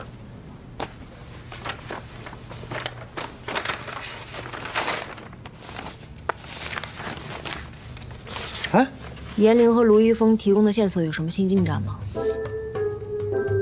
那于可欣说，夏意有可能下周回国。好。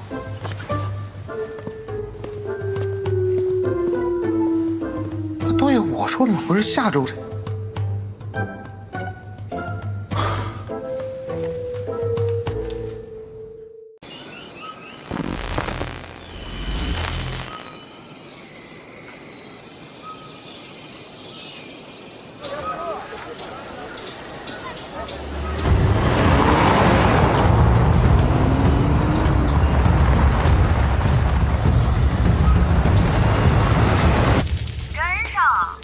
跟着呢，跟着呢。能不能跟上？再这么磨叽，小心晚上误了你的船。放心吧，这不有你吗？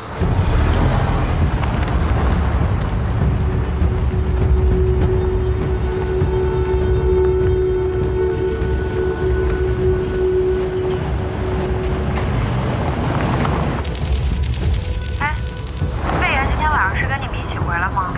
是啊，跟你说多少遍了，怎么还问？哎呀，我这不是怕你光顾着魏爷，把给我买的镯子给忘了吗？放心吧，放心吧，回去就给你带上。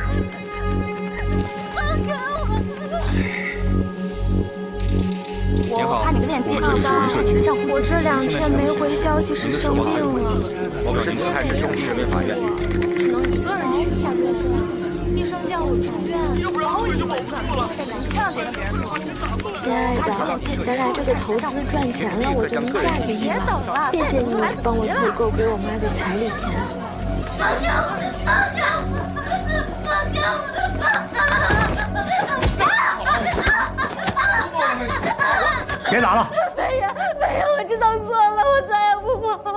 我知道错了，让他们别打我。在聊天的时候，还说不说让别人帮你报警？不报警了，我不跑了，我不报警了。飞爷，老师，魏爷说准备出发了。知道了。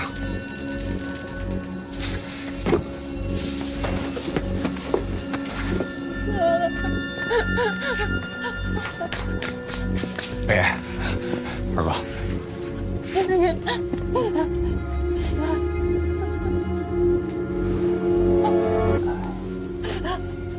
这才怪嘛！下不为例，挨打多疼啊！我帮你以后再不犯错了，好不好？谢谢北爷，谢谢北爷，谢谢北爷。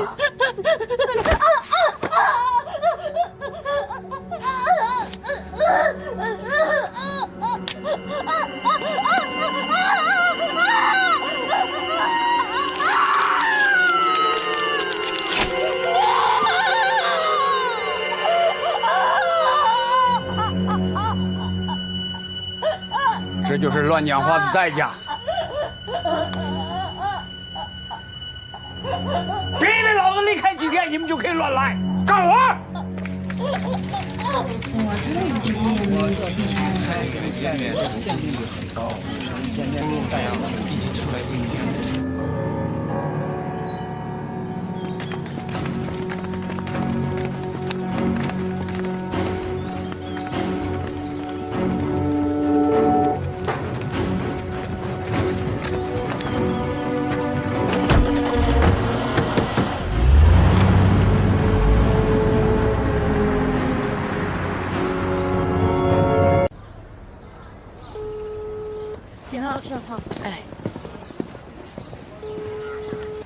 哎，是我。李警官后来跟你联系了吗？没有啊，就那个什么欧阳被抓了以后就没再联系了。那个视频，李警官怎么说？他说肯定是会严格封存，但是就是我听那帮混蛋说，就是可能会把这个视频打包卖到黄色网站上去。但是只是可能啊，但我估计他们应该没有这个时间。你跟芳芳联系了吗？没有。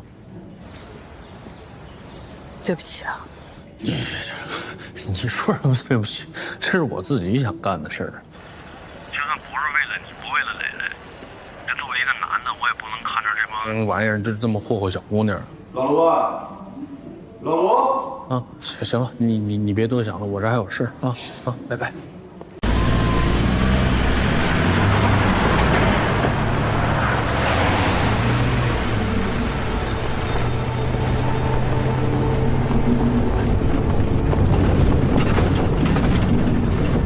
到哪了？应该快到了，已经过界碑了。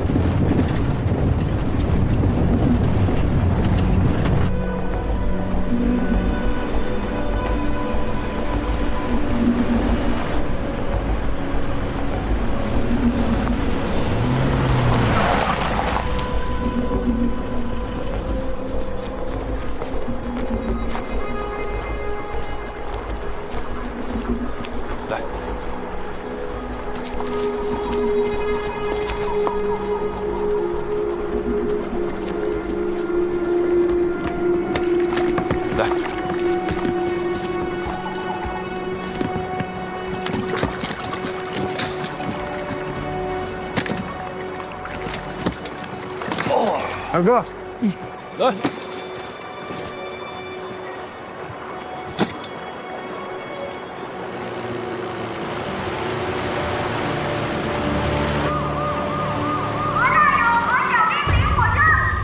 什么走漏风声？李可欣这个贱人！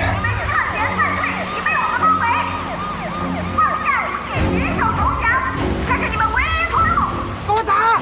打呀！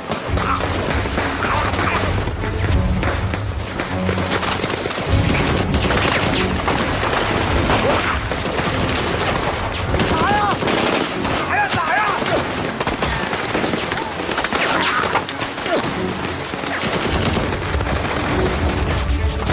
小心！胖子，你怎么样？子弹击中了右侧的肩胛骨，不是贯穿伤，目前没有生命危险。谢谢。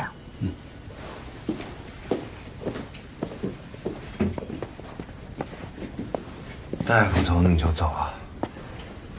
也太冷血了吧！抓捕行动不让你去，你非得去。就你这体格，上战场肯定不及格呀。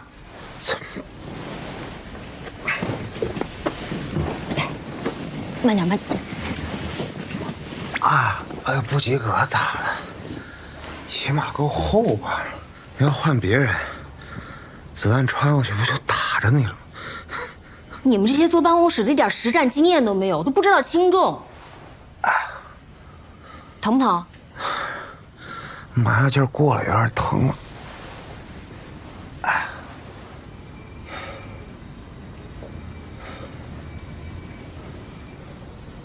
谢谢啊。嗯。谢谢。不客气。王队，你这谢光嘴上说可不行，你得付出实际行动啊。什么行动？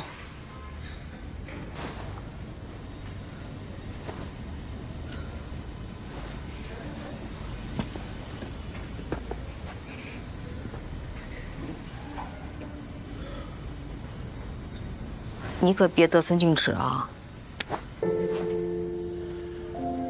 李火生，让我审。好好养伤，尽快归队。想吃什么？黄桃罐头。行。烤串、火锅、冰可乐、炸鸡、炸。点上了是吧？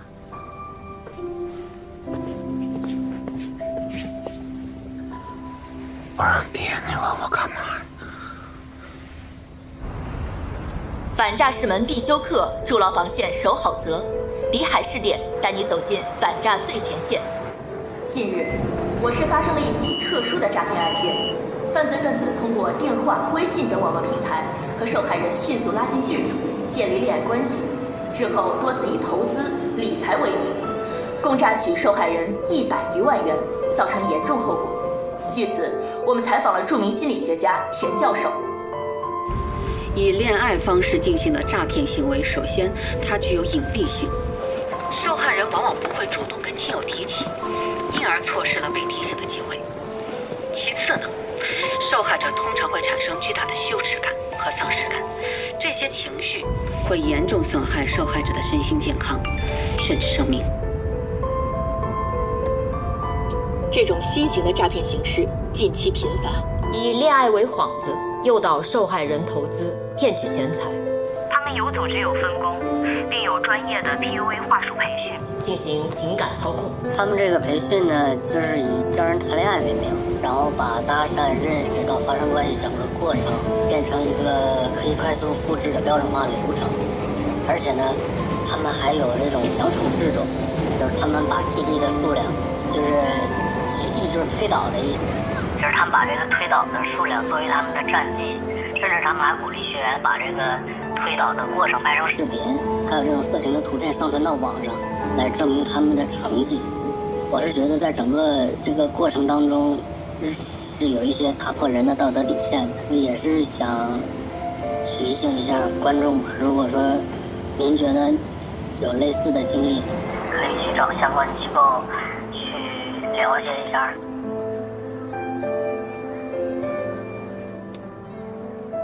姐，抓到夏意了，我去。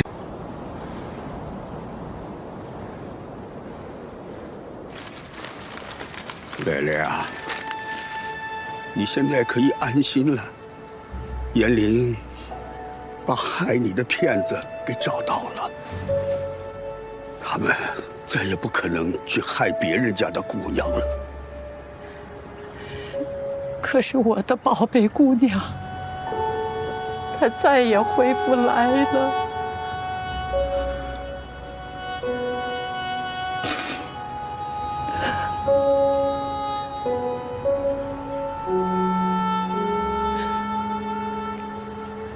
叔叔阿姨，对不起。你有什么对不起的？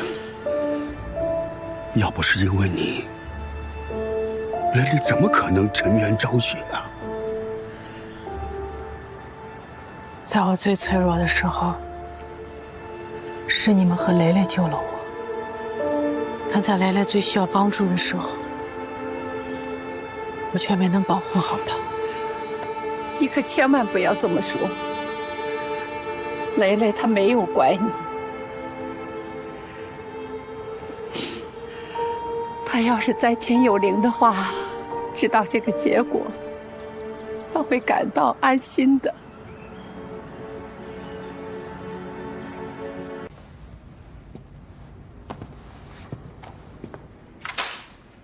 我警告你们啊！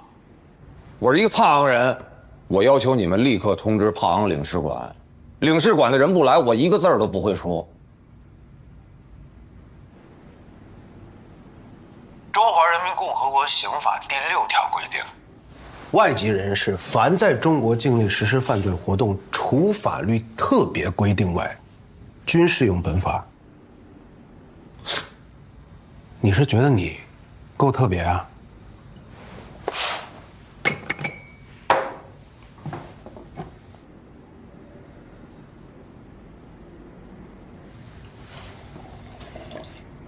你想让我怎么称呼你？夏意、彭熙立派，还是林火生啊？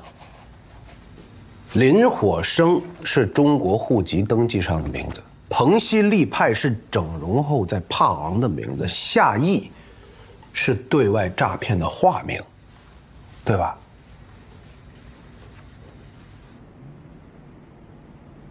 银行流水。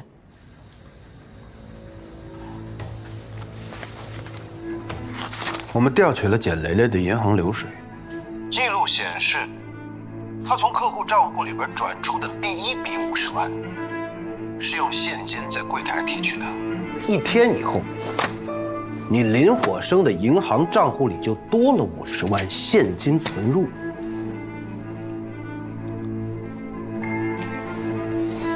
你这个套路，你真是玩的炉火纯青啊！跟简蕾蕾谈恋爱，先送她假奢侈品，然后就提借现金。通常女孩在这种情况下，一般都很难拒绝你吧？然后，你再用小额转账方式分次还他一点钱，建立信任，为之后借更大的做铺垫。同时，还能留下转账记录，看起来就好像是他在找你借钱。我说的对吧？那都是他自愿的，我也没办法呀。谁让他跟我睡了几次就爱上我了？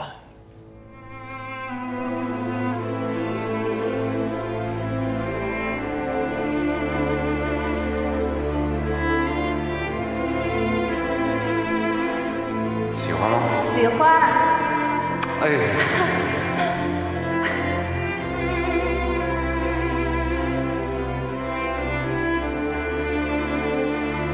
你愿意嫁给我吗？我愿意。谢谢你答应我。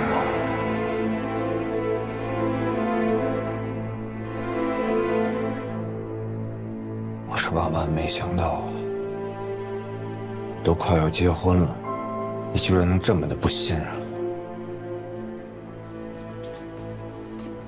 老公，我当然相信你，要不然我也不会把房子抵出去来支持你啊。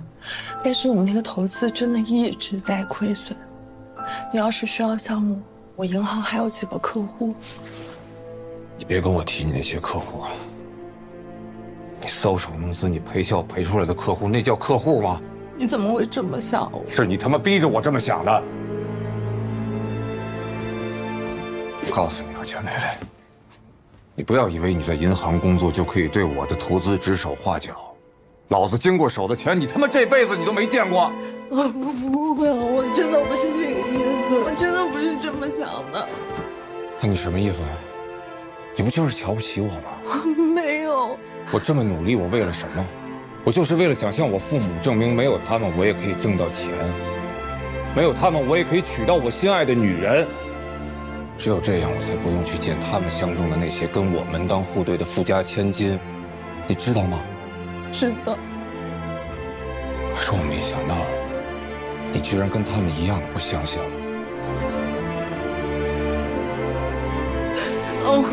我真的不是这个意思，对不起。怎么？这是怎么弄的？妈妈，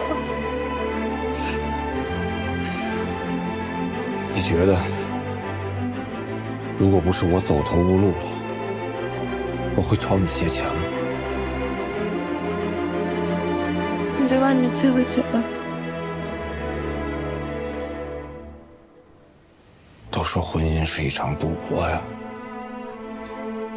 我赌上了我的全部，甚至快要赌上了我的这条命。可是你呢，简蕾蕾？你为咱们这个家你做什么了？你放心，我绝对不会连累你。老公，你别走！老公，你别走！我求求你了，我一定会找到办法的。你别走，我一定会找到办法。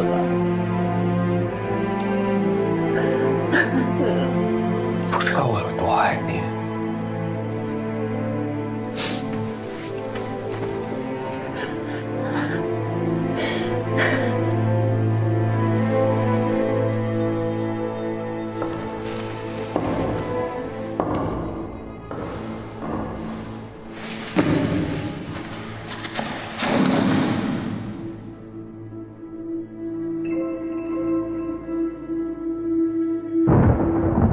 再说了，我也没逼他挪用客户的钱，这事儿我是真不知道。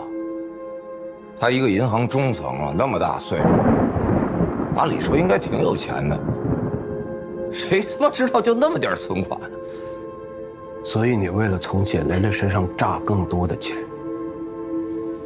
你就发他你之前拍他的私密视频，持续勒索、威胁他。不给钱就曝光视频，直到最后把他逼死。简蕾蕾自杀以后，本来我是打算一走了之的，就他妈听了于可欣那个贱人的话，配合他演戏，不然你们怎么可能找得到我？不能撤，这不盯上你了，先反击。反击什么呀？赶紧跑吧我！你跑了我就欠了吗？我说什么来着？不跑就得死，完蛋了吧这回？怂货，你跟以前一个德行，出了事就知道跑，一点没长进。谢岩那个女的说这纹身找到我了，你不硬上，咱俩都得死。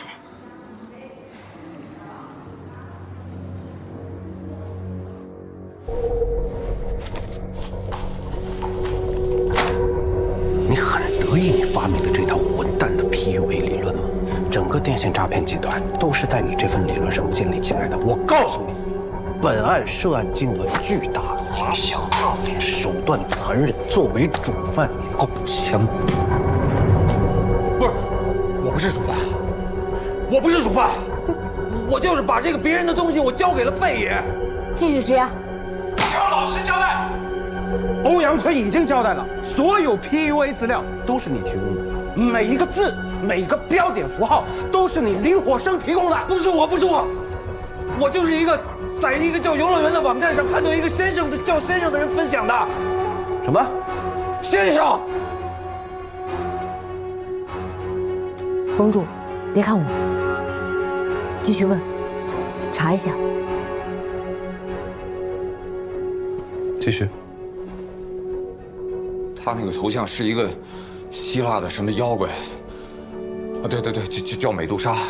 然后我也学着他那个头像弄了一个，但是又怕别人说我这头像没有原创性，我就在他那个头像上的蛇给改成了一个大章鱼。没找到网页。你以为随便编个打不开的网站虚拟个人物就能顶罪？我没编，有那个网站，原来那个网站特别火，好多人都说拜这个先生为师。可是后来也不知道怎么了，这个先生就突然消失了，然后这个论坛和网站也就都关了。就好多人就说这个先生是不是出事儿了？差不多了。他怎么就找不着了呢？不是，哥们儿，我跟你说，我说的都是真的，你相信我好吧？哎，你别走啊！真的不是，哎，我跟你说，那个网站我都有截图，你们可以自己看，真的。我省公安厅刑侦总队联合临海市公安局等相关部门，历经数月连续奋战，成功破获公安部挂牌督办的218特大新型电信诈骗案，抓获包括团伙头目何某兄弟、高管林某某、欧某某等人在内的犯罪嫌疑人王浩颖同志，银行卡277张，串并全国案件500余起，涉案金额1亿6000余万元。祝贺你。李峰同志，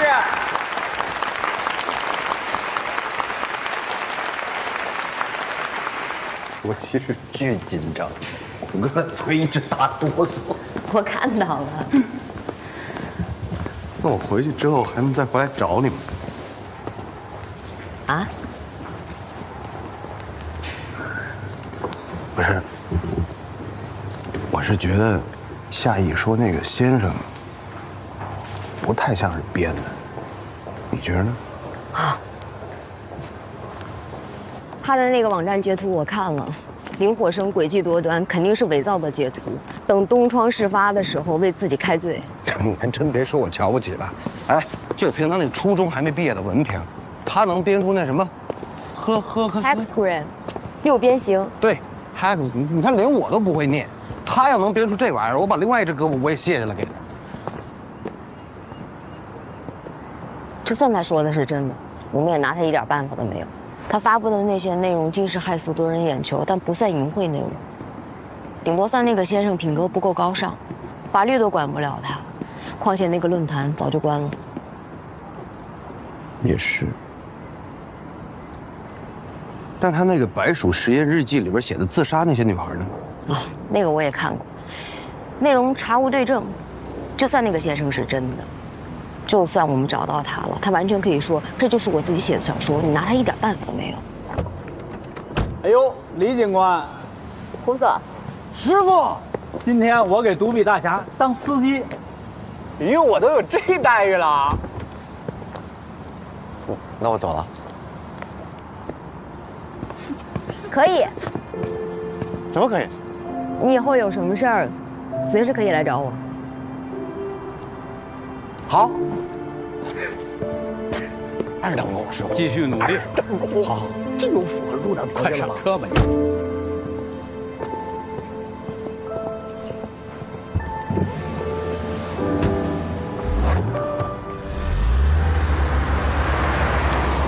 汪汪队立大功。